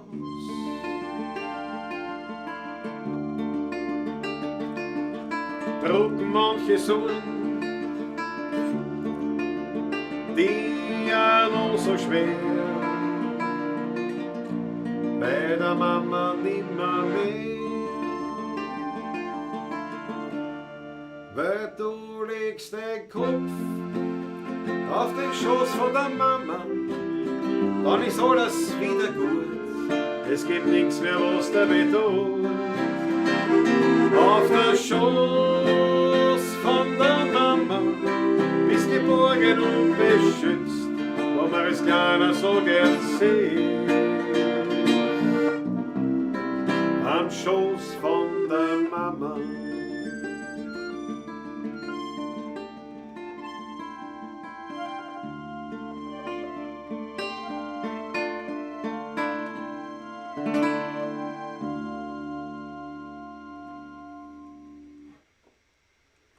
Schöne Nummer, Klaus. Und jetzt mal fast kann man sagen, Dankeschön, Wirklich, absolut leibend. Dankeschön, jedes Mal wieder eine neue Version. Ja, das ist immer eine Überraschung. Kann man sagen, Ja. jetzt wieder. Aber es ist angekommen. Es ist angekommen für die Achteln voll reinschauen. Jawohl. Wahnsinn. Jawohl. Na schau. Da stehen wir. Richtig gekommen, die Nummer ist so leibend. Markus Pistolik, danke dafür. Jawohl. Danke, schön. Sehr lieb von euch. Freut mich, dass es euch gefällt. Ist auch, ja. Mit der war ich nie so vertraut mit der Nummer, wie man sieht, sonst in die Spiele. Aber es war wirklich sehr Es gute ist, Nummer. sie ist Aber wirklich gut, ja. gepartig sehr gut. Weil es auch nicht traurig ist oder was. Überhaupt nicht eigentlich, die Nummer. Ja, es kommt, ich glaube, das hängt jetzt stark davon ab, wie die Beziehung ist, nicht? Zur Frau Mama, des jeweiligen Zuhörers, und ob die Frau Mama auch noch auf Erden wohnt oder nicht. Das ist natürlich klar, ja. Und ich schätze mal, und Es die. ist immer die Frage, was ist besser, nicht? Bei manchen, nicht? Nicht bei manchen vielleicht. Ja, aber Bei es mir ist, nicht, aber es ist einfach aber es ist natürlich, es hängt, dieses Lied hängt so stark. die Diskussion, weißt du? Ja, aber das Lied hängt stark an von der Aufnahme, also vom Zuhörer eigentlich. Nicht? Weil das kann von melancholisch bis stimmt wohl, glücklich ja, ja. dankbar, kann alles Mögliche sein. Nicht? Stimmt sehr wohl, ja. Ich gieße dir den Wein. Bitte darum, gieß. Gieß. Wir haben da noch ein anderes Backerl stehen. Der Christoph Acker, schau. Ich bin zwar kein Musiker, waren da ein, zwei Hacker drin am Fußballplatz, die man beim Gegner üben rufen. Ja, du kannst bei uns auch üben rufen. Wir werden es halt nicht hören. Aber natürlich, das war ein, zwei Hacker ist gut. Da waren ein paar Hacker drinnen. Aber das ist es so. Ja. Und schau, beim Rützi, nicht? Sehr schönes und wahres Lied, leider schon tot, die Mama. Nicht? Rützi, das tut mir leid. Ein Tango war nicht weit, schreibt der Meister Puckel. Von der Besetzung. Von der Besetzung, ja, von uns meinst du? Ja. Na ja, schon. Tango Weil braucht- die Schrammelharmonika ist kein Bandonium. Vom Klangcharakteristik her schon nicht, von allen nicht. Ja, ja. Es kommt zu. Das Da braucht fehlt zu lang, bis der Schärfe, Ton kommt, ja. Die Ansprache ist nicht so schön Ja, da ja. und so. Das Pizzicato oder Ich kann Kannst nicht so spielen. wirklich Staccato spielen, also das ist richtig schön. Also das Ja. Aber ich meine, so grundsätzlich, naja, die Gitarre, da kannst du. Ja, es war halt schon, aber es war halt wichtig, beim Tango, glaube ich, ist wirklich die Geige extrem wichtig.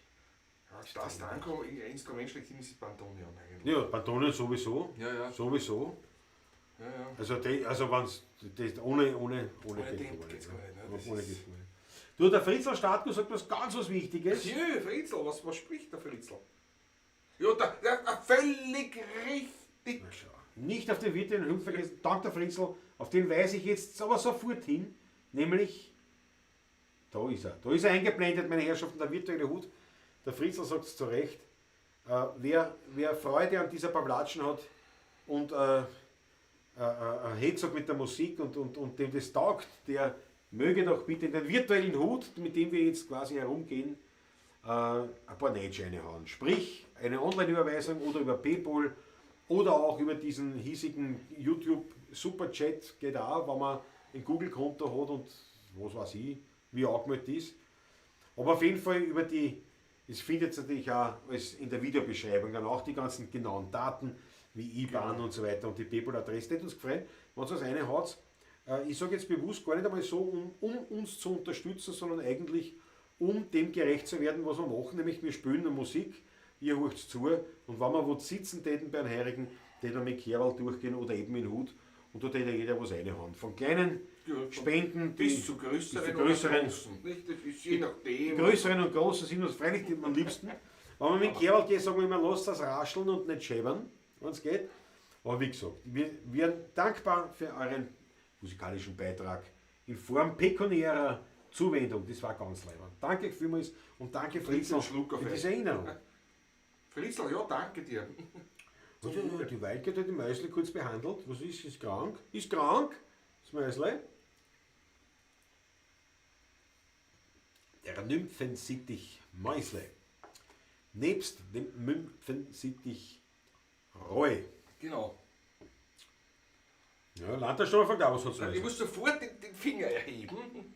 Christoph Acker, nicht? Oder? Ja. Berühmte. Was hat das jetzt an? Das war eine lustige Choreografie, war das jetzt. Wie einstudiert, gell? Ja? Du hast zuerst gesehen, dass ein Superchat ist, aber noch nicht von wem. Ich habe Oder nur wie? Christoph, das kann ich nicht lesen, aber sicher jetzt habe ich Christoph Acker, glaube ich, gesagt, aber genau nachkontrolliert. Es war eine würdige Verbeugung, Aber muss doch, ich sagen. Eine würdige Verbeugung.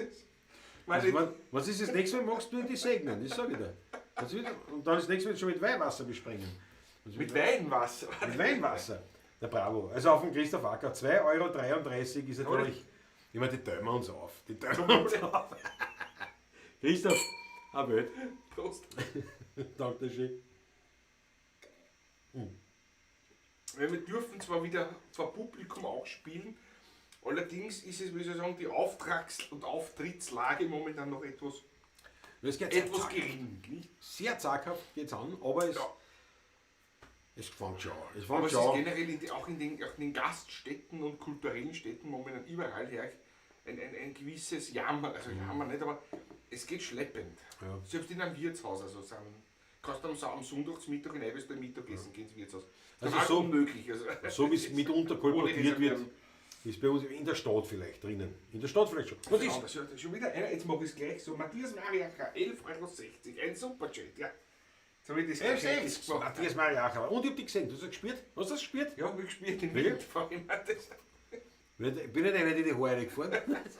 Ich finde, das ist ein zottiger Büffel. Ja, wie die Haare, der ordentlich. Ich habe über den Bötz vom Das Heringenkranz ja, verwachsen. im Bötz vom Schaf genommen, weißt du. Ja. Das muss der eh wachsen, ein bisschen länger. Und dann hast du ein altes Heringenkranz. Das ist nichts. Das ist Oh ja, das passt ja zu dir. ja, das passt. Ja, der alten Onkel Patrick. Ja, der alte Onkel Patrick, genau. Der coole Onkel. Der coole Onkel. Meine Herrschaften, bitte, bevor wir jetzt auf Matthias Mariacher anstoßen, möchte ich euch wirklich eins bitten und das zu unterstreichen. Haut eine Orgie an rote Achteln für einen coolen Onkel Patrick. Das hat mein Das hast du Neffe verdient. gesagt. Ich Das hat weiß, mein ich Neffe weiß. gesagt. Ich weiß es. Ich weiß es. Er hat zu meiner Frau gesagt, hat, du, der Onkel Patrick ist aber schon cool, gell? Ja, zwei Viertel Kind kommt nicht viel raus. Also, Matthias Mariacher, jetzt einmal auf dich, seid ihr wohl? Dankeschön. Nein, aber bitte nicht die roten Achteln. Eine Orgie an rote Achteln für den coolen Onkel Patrick. Weil, Onkel Patrick, bitte, und da alte Leute, ich muss ein Stück hängen. Ja, was doch. Und Das ist schon der cool. da musst du schon von den Schweizer reden, was wir da gekriegt haben. Du musst auch erwähnen. Schau, wie da durchgekommen. Kann jetzt ein Pirouette Mit Schwung. Mit Schwung kann er Siehst du das? durchgehen. Nichts, da ist nichts. Da kannst du gehen und stülperst nicht. Ich glaube, du musst zur Not Was passen. ausrutscht oder was? Ja. Aber stülpern geht nicht. Ich kann nicht so gehen wie du, ich muss ein bisschen einziehen im Kopf. Ja, dann nochmal. Einziehen. Auf. Aber das macht ja nichts. Ich glaube, du musst aufs Klo. Ja, ich gehe schon. Aber das ist so, naja, was du da durchgehen kannst. Jetzt seht ihr, was ich mitmache, weißt du? Das Ganze seit Jahrzehnten kann man schon sagen. Das ist eine furchtbare Geschichte eigentlich. Justus, ich muss den Finger erheben. Die Wildcat hat auch 10 € von uns drei für die leibende Unterhaltung. Ich trinke jetzt einmal alle auf die und wir werden dann gemeinsam auf dich noch einmal anstoßen. Wildcat, danke. Roy, Mäusle, danke euch. Ja, wunderbar. Wunderbar. Was schreibt der Austrian-Renner? Das nächste Lied auf vielfachen Wunsch einer einzelnen Dame, die heute nicht da ist. Weil geht noch. Oh, Patrick Forever noch einmal. Danke, das ist ganz lieb. Das ist ja ganz, ganz lieb. Ja, das ist lieb. Ja, das gefällt euch ja.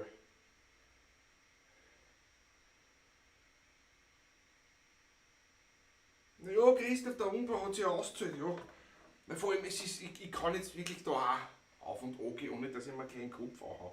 Aber, richtig, der Klaus hat gesagt, es ist ja was Wichtiges noch zu uns gekommen. Am Sonntag haben wir ja einen Frühschoppen gespielt beim Lendner Karl. Und es waren liebe Schweizer Fans auf Besuch. Und was nimmt man aus der Schweiz mit? Es gibt mehrere Möglichkeiten natürlich. Aber was immer sehr beliebt ist und was ich auch sehr gerne habe, der Klaus auch, eine gute Schoki. Und die werden wir jetzt essen. Also, falls ihr zuschaut, liebe Freunde, danke für die Schoki aus der Schweiz. Wir haben uns sehr gefreut, dass wir uns nach so langer Zeit wieder einmal gesehen haben.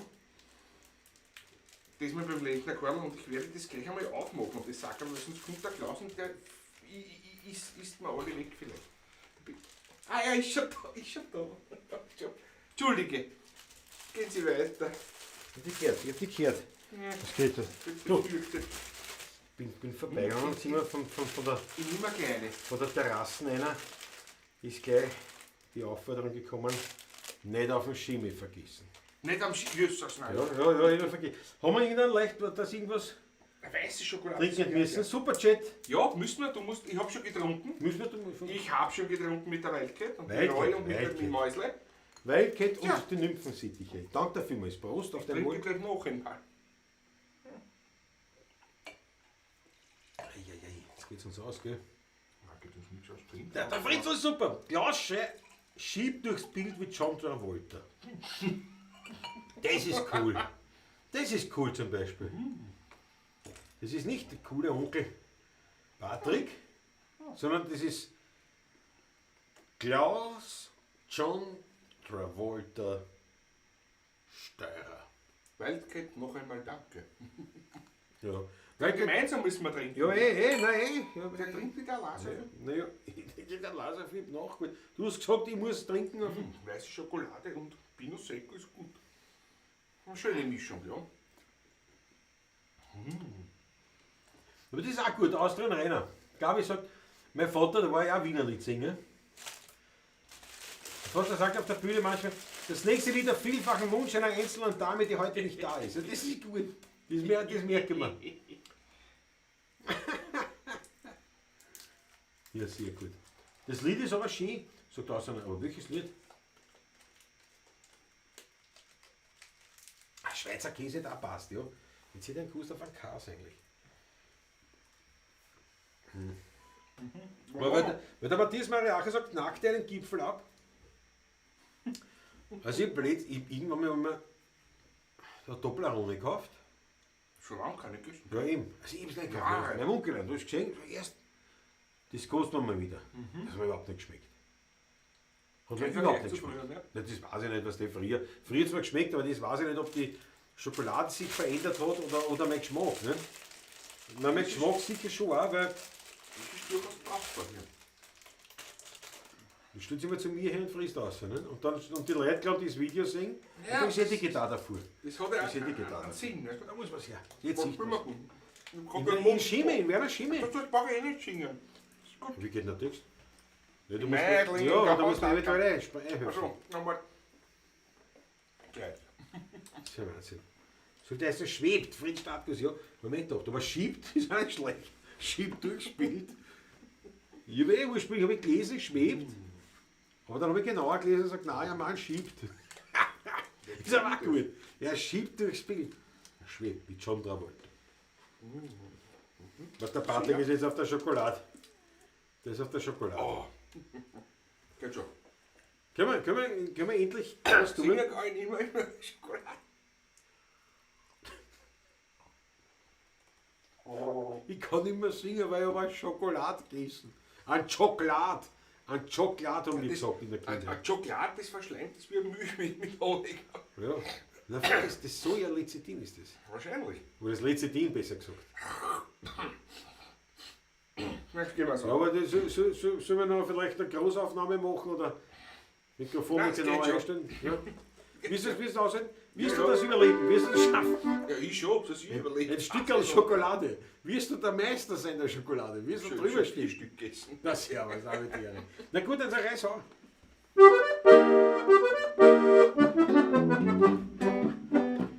In Meidling, in ganz ein kleinen Häusl, ist Wirtshaus zum goldenen Kranz.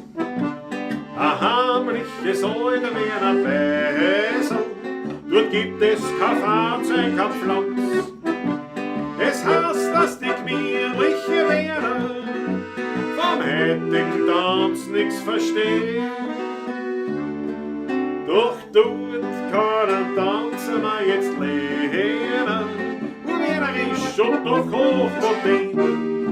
Beim Wirtsal Goldner Kranzel tanzt man moderner Tanzel. Das kennen die alten Leute, uns passt in neue Zeit. der ist im 7. Himmel, tanzt um den neuen Schimmel, der ist das Iska-Pflanz, alle der Tanz.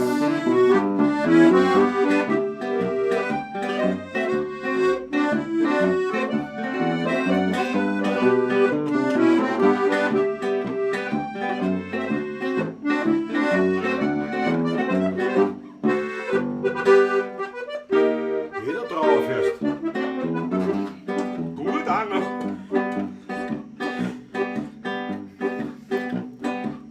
War lustig, oder? Na? Wie am Kirchtag. War lustig ist dort wie ein Kirchtag. Da braucht man keinen Tanz. Da tanzt man mit einem Rog und mit einem Vierten und braucht keine Stiefel aus Land. Die Kirchen, die Plane, die Anna, tanzt der Wienerisch fest, voll Monotonie. Min Wirstel und der Veganer und singt noch das Tanzel dazu. Beim Wirt zum goldenen Kranzel tanzt um einen modernen Tanzel. Das kennen die alten Leute, uns passt in neue Zeit. Der ist im 7. Himmel, tanzt um einen neuen Schimmel. Der ist das Iska-Pflanz, so in dem Tanz.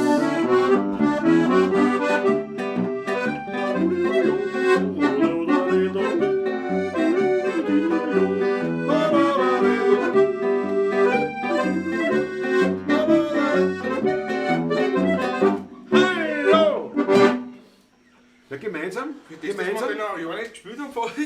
Ja, weißt du, aber das ist arg, gell, wie bei manchen auf einmal denkst du, ja, weil es ist ja so, Ja. wenn man jetzt einen Text eingelernt hat, oder eingelernt, wenn man das halt kann, das Lied, das ist ja oft, das dauert, bis man es kann, nicht? Das ist ja, man kann es daheim schon auswendig spielen und dann kannst du es aber noch lange nicht. Das ist in dem Moment, wo du am Publikum spielst du es oft so, wie man es noch nicht gespielt hat, also gar nicht. Und jetzt musst du das einmal lernen und dann, wenn es aber mal drinnen ist, dann denkt man ja nicht mehr über den Text nach. Also dann singt man eigentlich ja keinen Text, sondern eigentlich phonetisch. Ja. Am Schluss du singst du immer, du denkst immer darüber nach, was du singst. Du singst eigentlich phonetisch das, was was einfach im Reflex, so wie sagt man, was einfach einstudiert ist. Das geht automatisch, da geht es mir vom Inhalt her. Währenddessen beim Lernen vom Text orientierst du dich oft noch am Inhalt, damit du die Zusammenhänge vom Text Was für ein wieder Wort merkst, könnte nicht? jetzt kommen? Genau, ja. ja. Das Als Eselsbrücke genauso ist es, eigentlich, genau so ist es, ja. Und dann hast du das und dann singst du es eigentlich mechanisch vom Text her, sondern Ja. du singst dann eigentlich nur die Melodie mit unterschiedlichen Silben, nicht? Mit unterschiedlicher Phonetik. Ja. Und da ist dann der Punkt der, wenn du dann rauskommst, dann weiß es. Aber ja, das war ein kurzer Einblick. Ja, das ist die Melodie vom Fuhrmannslied, ja genau. Das kann ich auf der Harmonika, so Ja, Andreas weil Christen. die Steiger spielen das auch so schnell, nicht? Die Wiener spielen das so. Ich hab ein paar kohlschwarze Roten, sind ich gespannt in mein Juckerwochen. Kriegt man bei ihm machen. A Freude ist mir die zwei so droben. Das kann ich kein Menschen nicht so. Ich schrei hü, Ich schrei hü, ich schrei ho, ich schrei ho, ich schrei schrei Oliver Österau. ich schrei hü, Ich schrei hü, ich schrei ho, ich schrei ho, ich schrei schrei Oliver Österau.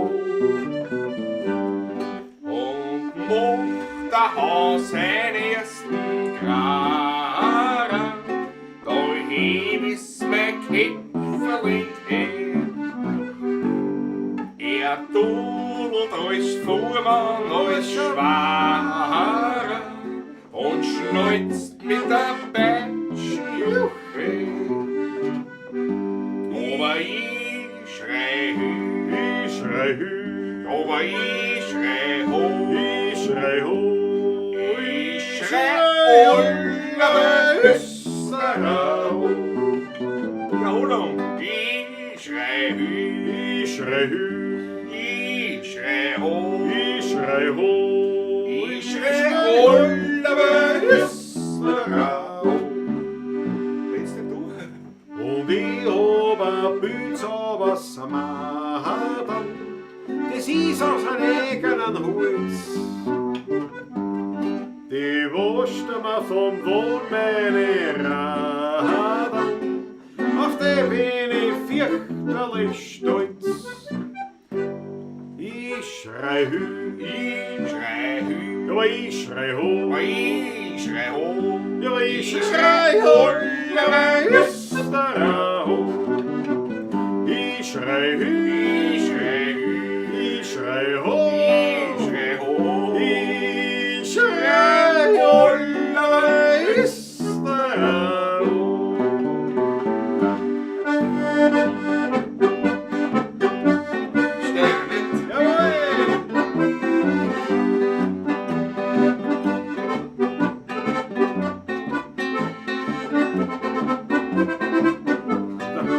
Und der billige Werner vom heutigen Tanz nichts versteht, und dort kann er tanzen wir jetzt lernen, und er ist schon doch hochmotiv. Das war das, der Werner Schimme, ja. Ja. Aber man muss dazu sagen, es ist auch tatsächlich bewusst und absichtlich und durchaus auch zugegebenermaßen diese Melodie verwendet worden bei dem Lied. Ja, absolut, ja. Genau. Die Maggie Pemberton ist auch dabei. Vom Organistentreffen der Schweiz ist zurückgekommen. Direkt nach Wien, schreit er her. Was? Servus, gut. Komm ich gerade von meinem Organist. Also direkt da her, ja. Schreibt er her gleich hier. Jawohl, servus Maggie Pemberton. Tut die roten Achteln. Ja. Die roten Achtel, gut, der Christoph Acker ist frech, das ist klar. Christoph Acker ist immer frech, das wie kennen immer. wir echt. Eh, Das ist immer. mir auch so ein Schokolade. Ja. Das ist unterschiedlich, ne? Schoki, ein Schoki. Ja, die hätte ja irgendwas früher geschrieben über die Toblerone, was hat. Ja, sie schmeckt nicht mehr so, wie es einmal war. Wo war denn das? Wie sie mal schmeckt, das ist leider so immer mal gleich noch was. Schmeckt nicht mehr wie früher, ah doch.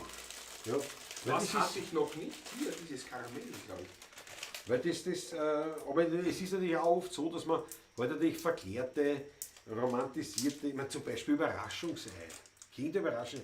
Ich kann mich erinnern, als Kind, das war für mich die ultimative Schokolade. Das Überraschungsei. Und heute, wenn ich das so denke, das ist so bitter und so Ding, so dieses Lecithin-Ding, aber ja, vielleicht bin ich einfach, habe ich zu viel gute Schokolade mittlerweile dann zu mir genommen, ne? Dass man dann die weniger gute gar nicht mehr, also nicht mehr so qualitativ und nicht mehr schmeckt einfach. Kann auch nicht. Muss ja gleich alle auf einmal zusammenfressen, ha? Was will ich noch? Und so Schokolade. Ja. Ui, das ist auch dunkel, die lasse ich, das wirst du gerne. Also, Wieder? Ja, ich bin höflich, haben wir da. ich habe früher gegessen, weil man irgendwer eingeredet hat, das Schokolade. gesehen. Nur deswegen? Ja, ja, sicher nur deswegen. Ich habe solche Ausflugdinger gehabt. Wenn man gedacht, Dessert. Ist das Dessert? Das ist gut. Das war ein Fehler von mir jetzt. Nein, wirklich wahr. Aber die Schokolade, die haben wir gekriegt. Wir haben uns gefreut. Kommen Schweizer Freunde nach Wien in doch sehr schwierigen Zeiten und bringen so Schokolade mit.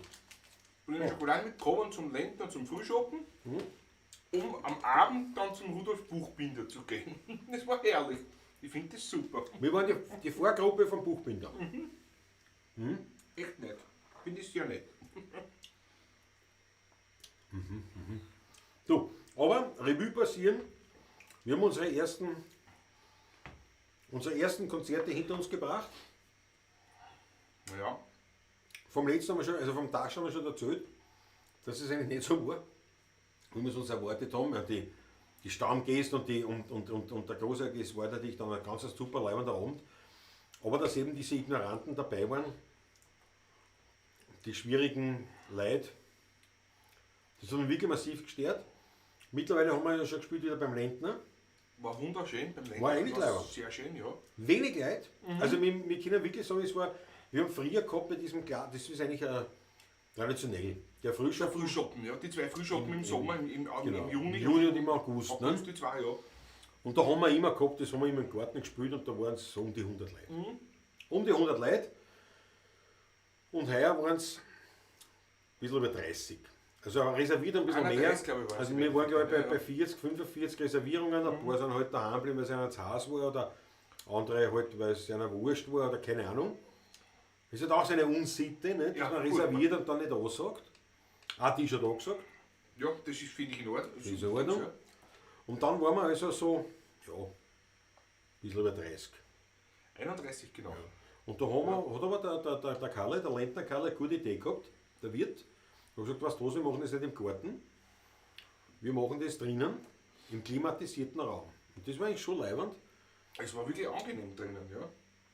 Das war leibend und Stimmung war sehr gut. Und also die da waren, denen hat es wahnsinnig gut gefallen.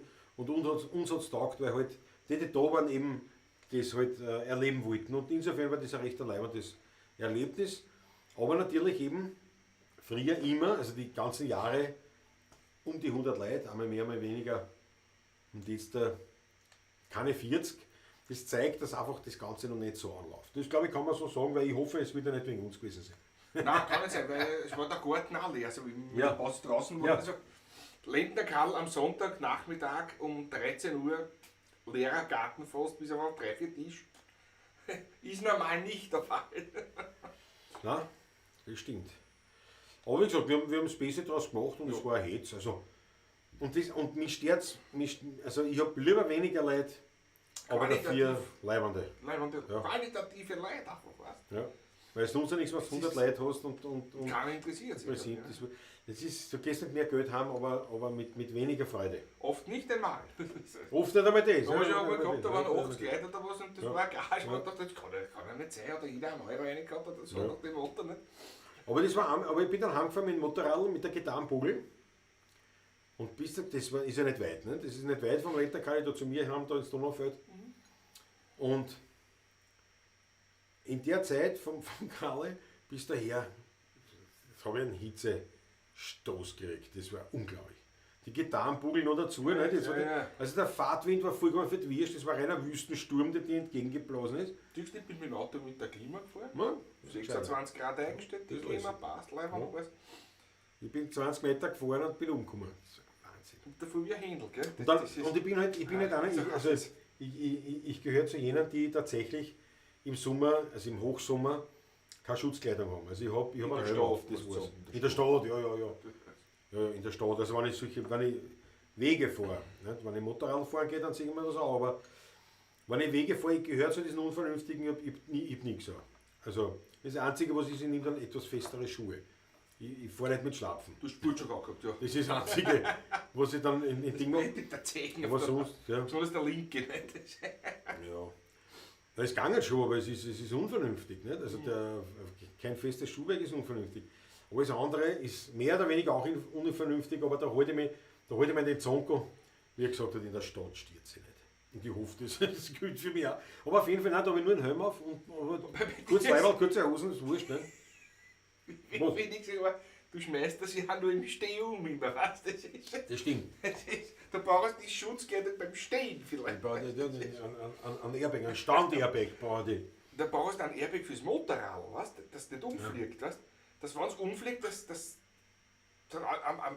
am Polster, der sich aufbläst, Ja. dass gar nicht umfallen kann. Weißt du? Das so going. Ja, ich könnte da Stützradeln aufmontieren natürlich. Nein, ne? aber das ist ja wieder übertrieben mit der. Das ist, Nein, aber auf jeden Fall, also ich bin da wirklich kurze Hosen, Leiberl und sonst, also wirklich, ja, aber die Gitarrenbogel, das war, boah, der Wüstensturm verfahren, ich meine der Helm, aber eher offen, nicht einmal voll, der Helm, ne? Ja, Wahnsinn. Ich bin daheim angekommen, fertig, aber nur von der Motorradfahrt, nicht vom Spielen, nicht vom Frühschoppen, ja. Ja, der Rützi sagt auch, ich hasse diese Ignoranten, die null Respekt vor den Künstlern haben. Ja. Also mittlerweile bin ich auch so und ich habe mich immer so zurückgehalten, weil ich mir gedacht habe, das ist so arrogant meinerseits, ne? Wenn wir uns da beschweren.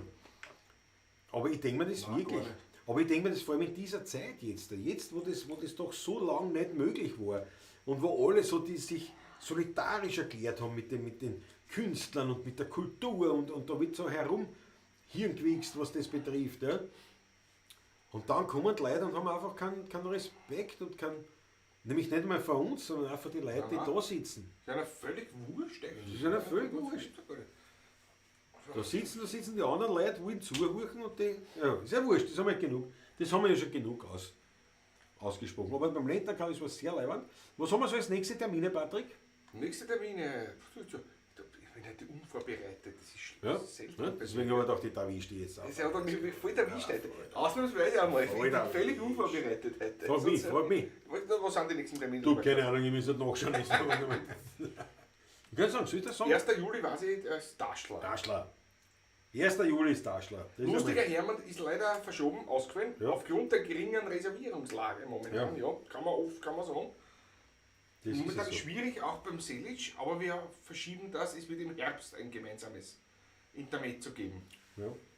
Wir haben jetzt die Woche ein privates Quasi-Konzert. Eine ganz alleine Geschichte, eine private Runde. Ganz Dine and leibend, Crime haben wir jetzt. wo wir Das ist Dine schön. and Crime machen. Ja. Wir sind Teil Eines Schauspiels. Schauspiels. Mit Essen. Ne? Also, Ja, mit Essen und natürlich, Trinken und Trinken und Trinken. Und wir zwei, das Ganze spielt in den 20er oder 30er In den Jahren. 30er Jahren, ja. In den 1930er In den Jahren 30er Jahren in Wien. in Wien. Und Bei mir wir. verrate ich noch nicht. Vielleicht schaut er zu, aber was weiß man davon? Naja, aber das kann man sagen, wenn wir Ich da weiß ja sind. ein bisschen mehr als die. Also, Ja, aber wir können sagen, wen wir da sind. Das musst du mir jetzt alles noch schicken, gell? Das hat er dir geschickt, Ja, alles? Noten zum Beispiel nichts, gar nichts. Na, die Not brauchen wir ja nur vom Hallo Dienstmann. Die nächste Nummer, die ich so liebe, Du hast was Musik- letztes Mal gesagt, du schickst mir das. die Hallo Dienstmann-Noten. Ja, na. Das ist das Einzige.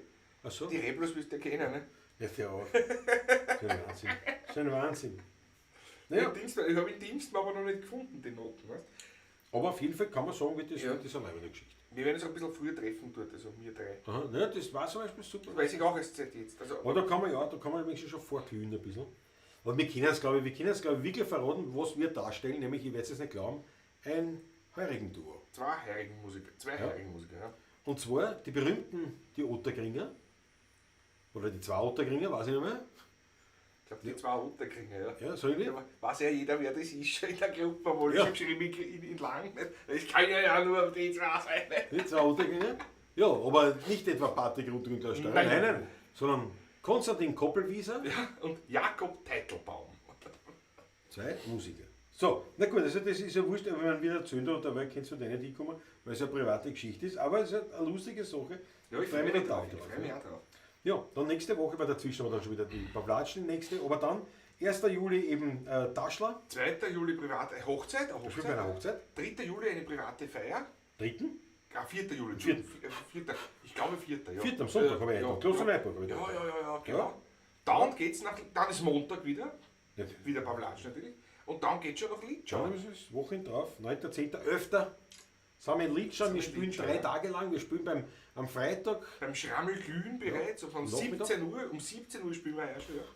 bis 19 Uhr, glaube ich. Bis Das ist ja 19 nicht Uhr, so. 2 Stunden wieder. Und dann halt bei der Jam Session. Ne? Die Jam Session, das ist quasi dann die Open-End-Geschichte. Ja, bis 0, bis Ja. 1.30 Uhr Ja. steht oder so. Ja, scheiße, ist aber auch lang. 23.30 Uhr bis 31 Uhr, 2 Stunden wie immer. Ne? Ja. Ja, aber bis dorthin, wir sitzen ja schon seit mittags. Nein, ich komme erst auf für Mittag. Naja, und wo treffen wir uns zum Mittag? Ja, weil es um 13 Uhr, ne? Ach so, ja, da ist ja bis 11 Uhr kein Thema. Na, von 13 Uhr, das ist ja bis 17 Ja. Uhr, da muss man aufpassen, dass wir rechtzeitig vom Wirten wegkommen. Das meine ich ja 14, damit. 15, 16 Uhr, ui, einchecken auch noch alles, das tue ich, das wird eng. Habe ich da ja gesagt, habe ich Und da ja ab gesagt. 17 Uhr sind wir im Geschehen. Ne? Na, vielleicht gehe ich dann um 19 Uhr kurz mich frisch machen zurück in mein Zimmer. Ne? Du kannst dich frisch machen. Was hilft, kannst du das machen. Naja, und dann Samstag, Sonntag sind wir am Schammelpfad. Sprich, da spielen wir glaube ich zweimal Zweimal, ja. auf diesen Waldbühnen. Das ist sehr leibend. Super, ich freue mich schon. Die Patrick haben sicher erzählt, dass es der Gärtner war. Ja, genau. Er ist schon Smash-Gewandel rausgegangen. Die Geschichte wissen wir noch nicht. Ist der Facker das Smash-Gewandel schon längst angehabt, mit dem bin ich schon gefahren. Weil man das bei mir, die Hitze ist ein Wahnsinn. Kann man das da rein tun? Nein, also das ist ein anderes Mesh. Das ist ein anderes Mensch. Der Franz M. ist natürlich dabei, das ist ganz klar, in Litschau. Beim Kaufmann, Franz M. vollkommen richtig. Bist dabei? 13 Uhr sind wir beim Kaufmann. 13 Uhr Treffpunkt Kaufmann. 13 Uhr, das ist immer traditionell. Circa. Ja, circa. Aber da sind also mein Munkelein, Lisi wahrscheinlich. Elisabeth kann nicht mit, auf gar keinen Fall. Nein. Das Weil ist- ich fahre vielleicht sogar am Sonntag am Abend möglicherweise nach Hause. Die Elisabeth muss am Montag um 8 Uhr in der Früh im Spital sein, das kann ich sagen. Ah ja, genau. Ja, und darum geht Ja. gar nichts. Also da ist, die Ja. ist nur eingespannt bis am Sonntag in der Firma noch. Also Das ist auch noch. Sonntag habe ich schon gesagt, bitte bleib am Sonntag daheim und entspann dich schon. Ja, Aber okay. wie ich sie kenne, wird sie das nicht tun. Sie nimmt ja als Firmenhandy vielleicht in die Firma mit. Schon, wenn sie spielt, Ja, aber das macht ja nichts. Der macht Ich meine, und ich meine, Arbeit ist oft die beste Entspannung. Für mich ja, mich stört das nie. Ne? Vor 3 Jahren erinnert dich, Ja, ich bin da gegangen, ob die CD so aufgebaut, ob der CD ist verkauft, aber schon alle nicht. So, ja, was? In den letzten Zügen gelegen, so schlimm war es nicht, aber das ist fast, ja. am ersten 2 Tage, aber Also auf jeden Fall werden wir halt dann nur zu dritt sein sozusagen. ja. Und wir schlagen auf um 13 Uhr circa beim Kaufmann. Beim Kaufmann, ja. Also Franz, Wir haben schon dazu einen Tisch Ich schon. reservieren beim Kaufmann, soll man anrufen. das war aber kein Fehler. Dass wir sicher einen Solo haben. Dass wir sicher einen Sadel haben, das Weil war kein was Fehler. denn, ne? Das war wirklich kein Fehler. Das wäre Einen schon. schottigen draußen. Ja. Und reservieren, sag gleich, nehme gleich 5 Leute, weil ich nehme an, Franz immer diese Ja, Bilder sind auch dabei, oder? Ja. Sind sie dabei? Dann werde ich das machen. Halt, die Schokolade, der Schokolade ist zerbrochen. Mit vollem Mund spricht man nicht, aber es macht nichts. War nur halb voll.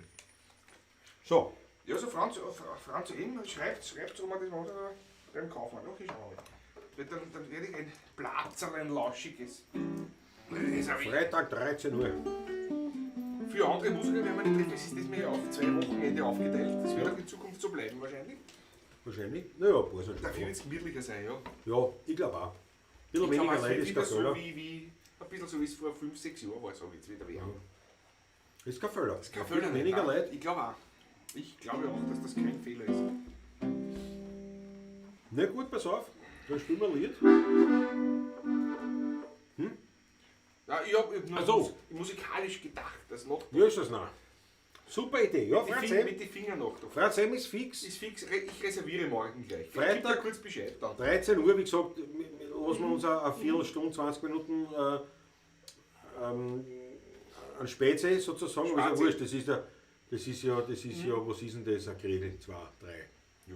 Na, nicht mehr als 5. Nee, wir müssen ja zurückhalten, weil die muss ja am Abend der Leistung Ja, um halt 17 jetzt zurück, Uhr. ja. So wie sonst auch immer, ja. Da treten wir ja an gegen Koschel und Stickler. Also antreten, das geht so.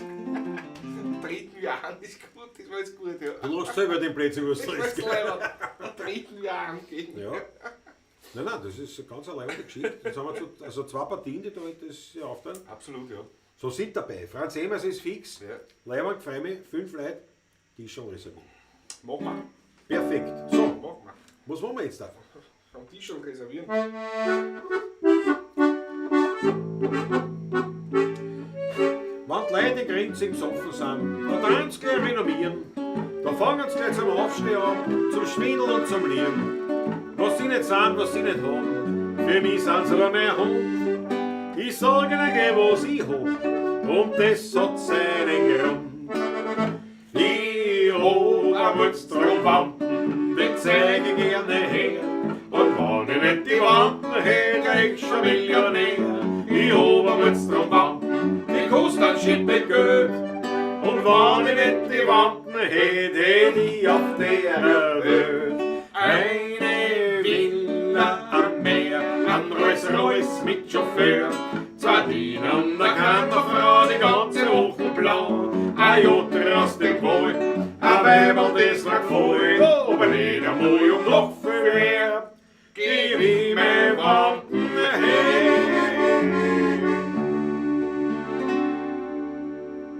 Ich bin heute wer, ich kann nix dafür, ich brauch nur um söhnig zu sein. 2 Fiedel, ein Klampfen, ein Aare Klavier, ein Glas auf ein heurigen Teil. Da wär ich, wie war ich, ganz urlaub und narrisch, besonders, da bin ich ja grein. 10 Schilling für die Schramme und morgen fressen wir Kramen, das kann nur ein Wer verstehen. Ich such mein Gleichgewicht auf alle Viere, bei das find ich nicht, nein, das gespüre ich. Ich hab's bestimmt noch gehabt, vor einer Stunde. Aber Jetzt geh ich um den Dom, als wie ein Hund. ich such mein Gleichgewicht, das brauch ich wieder. Sonst haut's nach jedem Schritt mich wieder nieder. Und wenn ich's gefunden hab, soll ich ein Liter Wein. Fängt er dann wieder an, die umeinander Krögerei.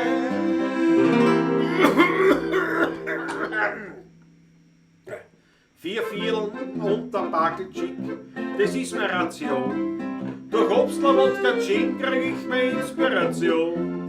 Mir kommt vor nur eine Spur, wirkt sich das aus auf meine Figur. Leben hab ich schon genug. Wenn ich aufwach in der Früh, in meinem Leben hab ich schon genug. Wenn ich aufwach in der Früh, mit einer Ruhes Lungenböts, Zungenschädel wieder zu. und Weh und Husten und eine ähnliche Frisur. Mir ist schlecht und ich schwitz, alles war die allerärgste Hitz. Dagegen hilft kein Witz, nur ein Achtelschlägerwitz.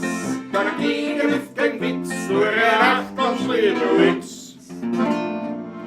Das hätte er F7 werden sollen. Ich hab's ja. Ich nicht, das ist ja fescher muss gehen. Sonst hat das Lenkerpferd nicht fesch muss gehen. Der Mensch ist doch kein Pferd, nicht setzt nicht fahren. Het muss eine Stimmung rein, oder tut er um das letzte Gerstner.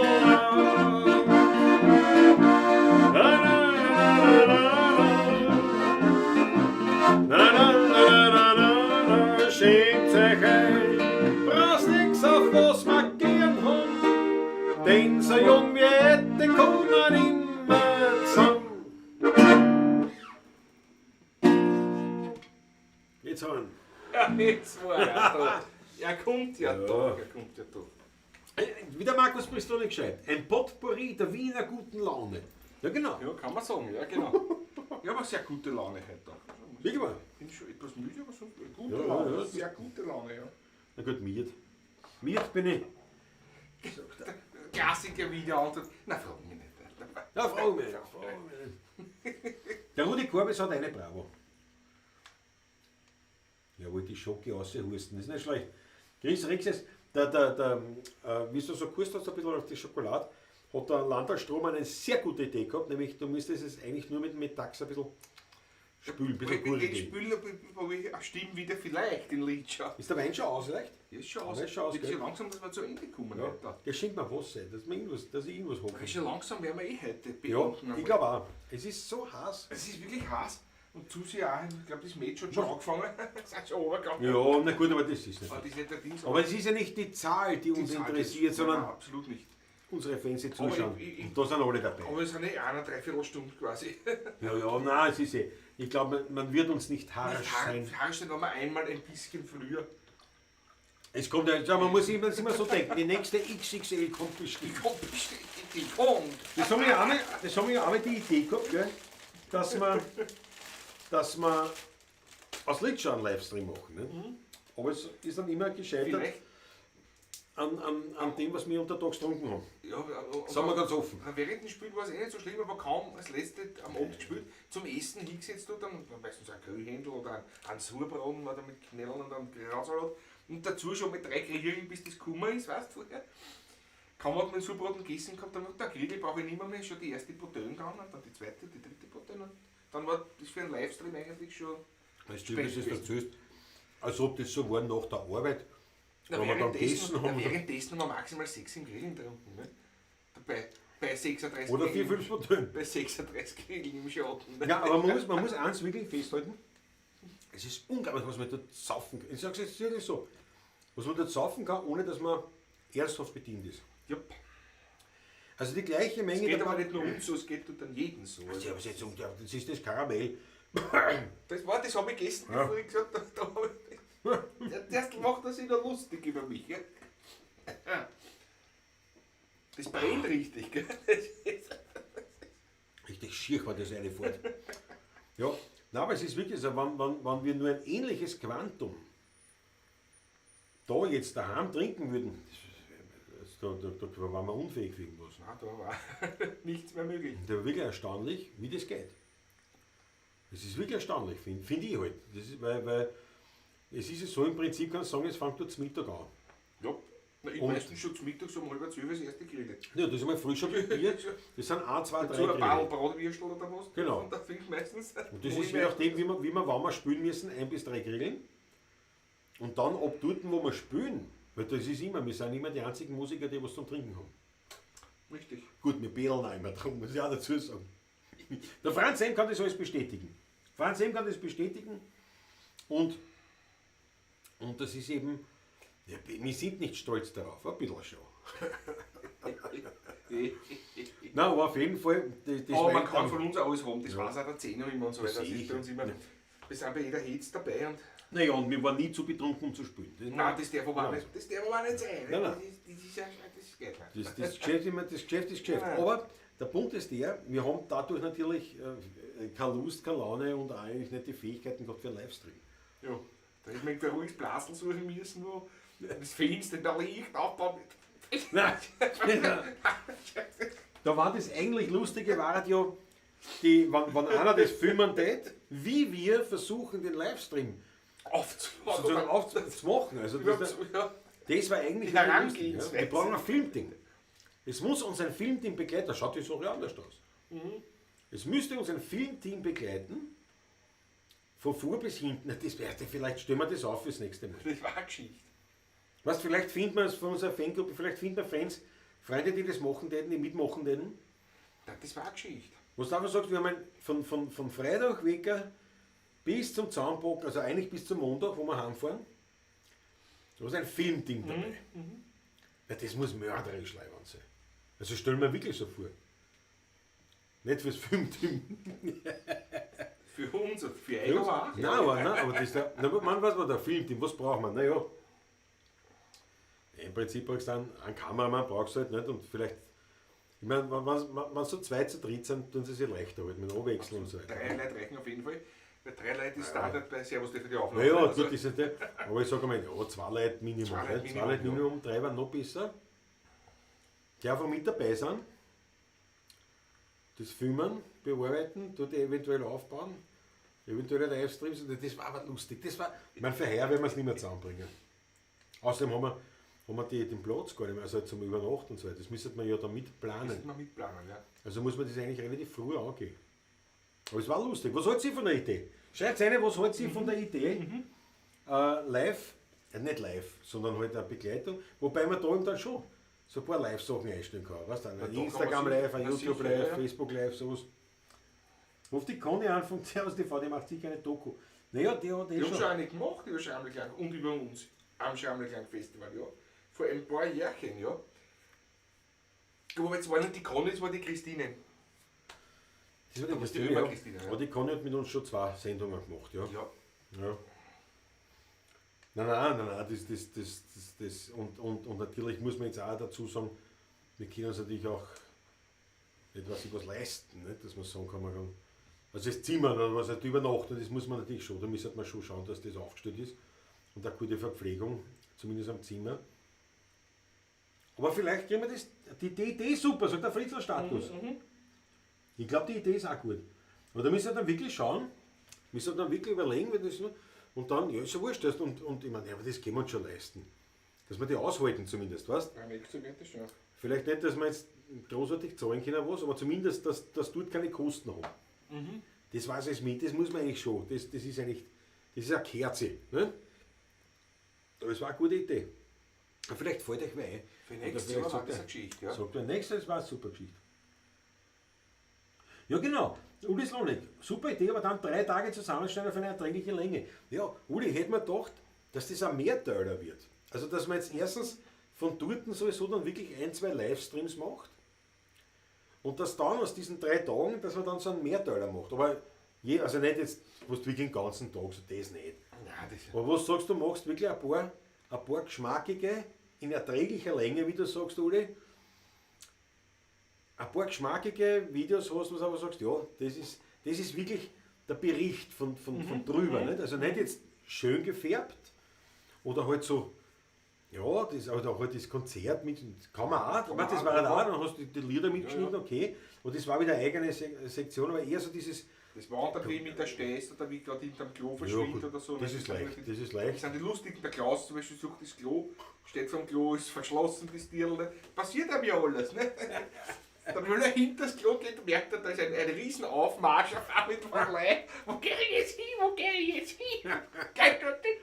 Hat er gejammert. Na, aber wie? Das ist schier, da ist mir der Schier gegangen. Da ist mir der Schier gegangen. Normalerweise überall Büsche und Wald, nur gerade dort nicht. Lichtung. Lichtung. Endlose Lichtung. Endlose Lichtung und endlose Leitschlangen. Das ist ein Wahnsinn. Und ich war wirklich mit Geld angehabt. Aber wie auch immer, aber nein, aber sowas, diese Backstage-Geschichten sozusagen, nicht? Das drumherum und die Hits und auch vielleicht mit, wo man mit ein paar Kollegen plaudern ein bisschen, weißt? Also wo man wirklich sagt, nein, man macht jetzt nicht ein Video aus der ganzen Geschichte, sondern man holt wirklich ziemlich viel aus dem raus.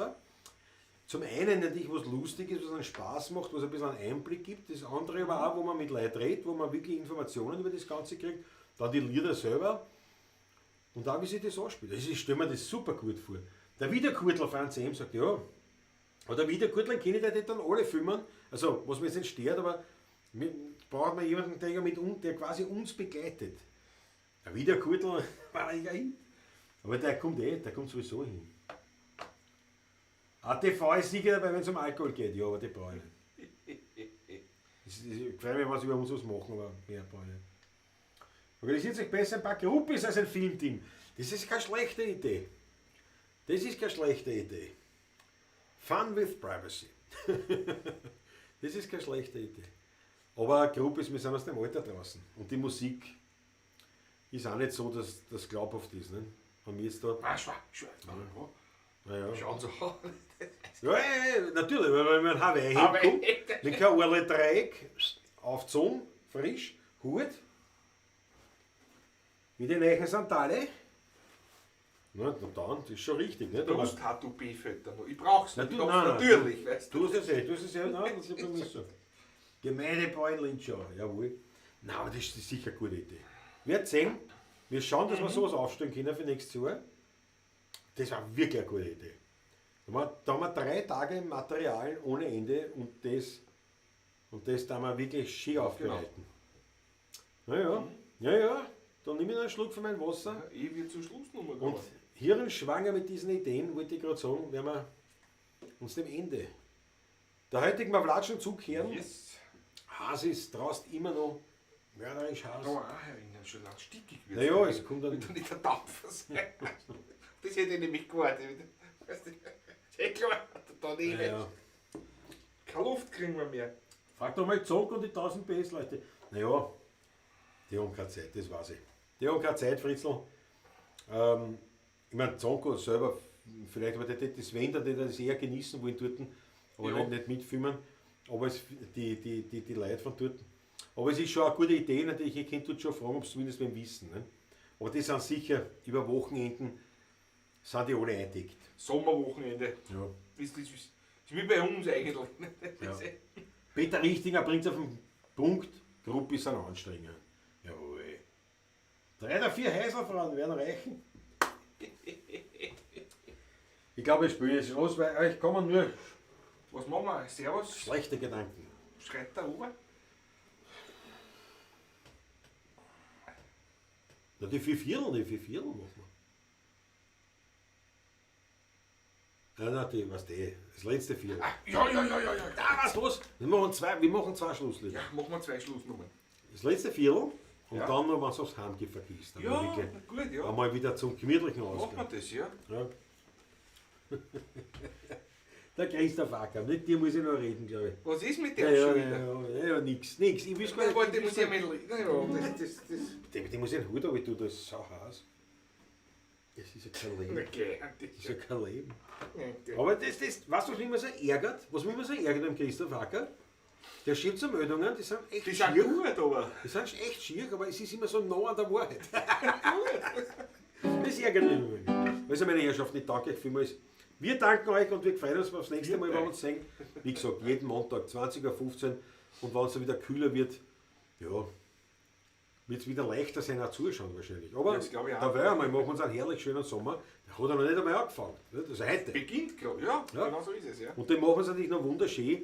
Und wirklich, es ist uns, wir freuen uns, wenn viele Leute zuschauen. Wir freuen uns, wenn viele Leute was überweisen und viel überweisen. Aber die Hetz, die Gaudi, die Leidenschaft des Wienerlied, die haben wir so oder so.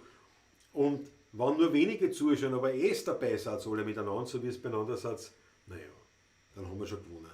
Und dann haben wir eine Riesenfreude und eine Gaudi. Und dafür sagen wir Dankeschön und wir freuen uns auf nächsten Montag. Gell? Und schaut rein, 16erbuben.at, da findest du die ganzen Termine, die wir halt dann wissen oder wo wir spielen und wann wir spielen. Und vielleicht sehen wir uns ja dann wirklich mal in live. In Natura, also so Ja, in, also so ein Auge in Auge quasi, Auge in Auge. ja. So mit Knoblauchpfanne. Weißt du, Ja, nicht? ja. Also, Weil das ist schon leibend. Aber gerade jetzt mit Landtal Stromer, den haben wir persönlich kennenlernen dürfen. ja, Und eben noch, ganz was er sich, ja. Christoph Acker, die dann in der Schlögel mit Andreas mit- Christina, Andreas Christian, das ist, war bis jetzt, ja, in Peter Richtinger haben wir auch Ja. schon.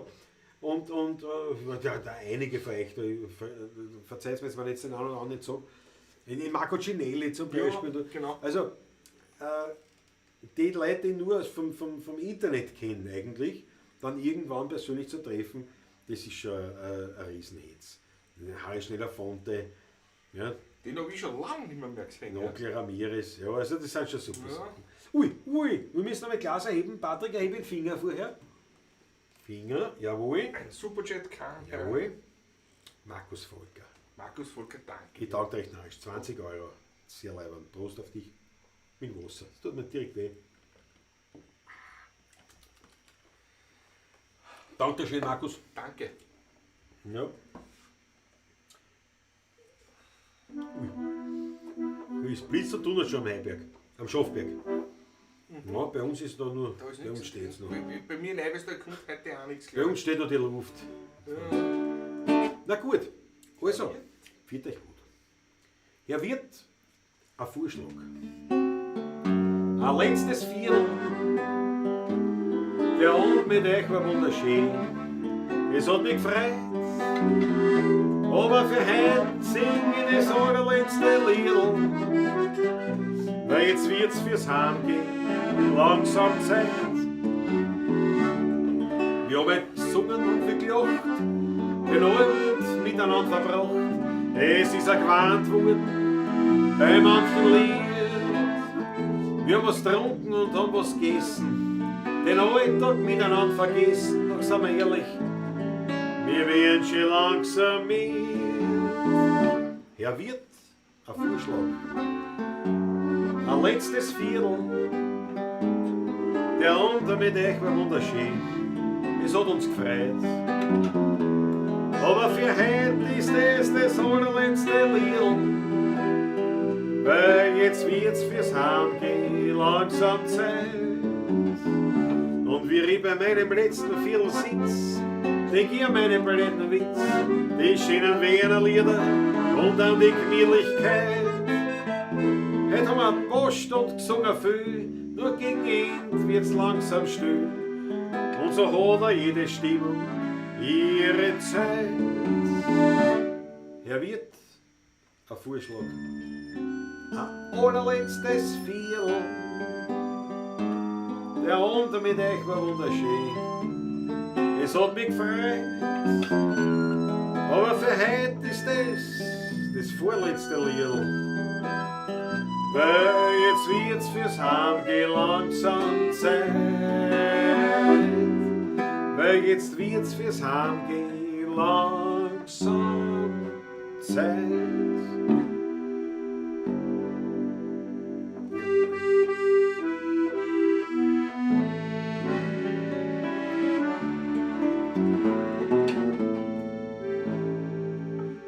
Wenn's aufs Heimgehen vergisst, weil daheim niemand ist, stützt dein Kopf in die Hände, denk an deine vier Wände, wo der Herrgott im Winkel auf die Ober schaut.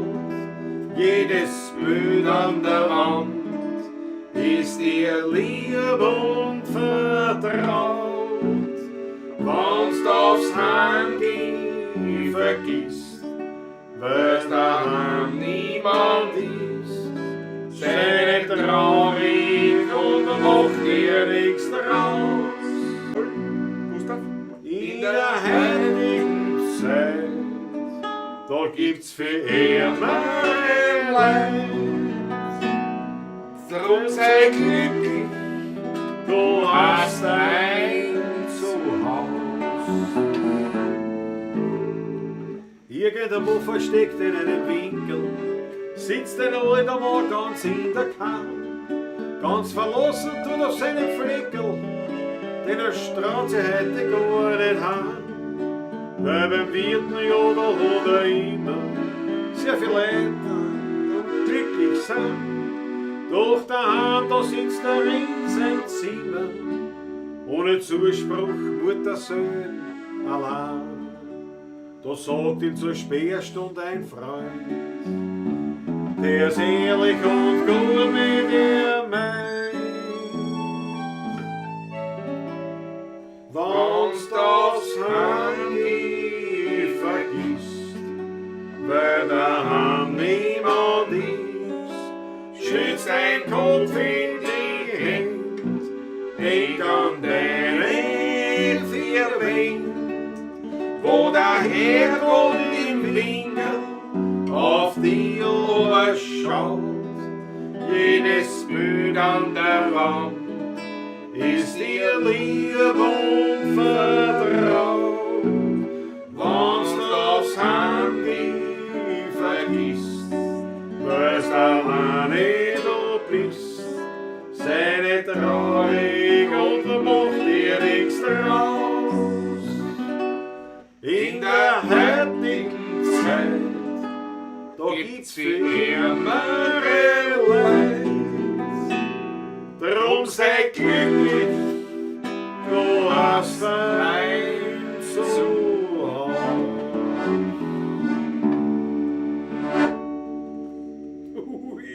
Original. Jawohl, original verstimmt, jawohl. Leibl, alles Liebe, danke vielmals. Bitte Gott, Papa. Menschen, Menschen, Samarone, Völler haben jeder Knur. Alle können doch nicht gleich sein, das liegt schon so in der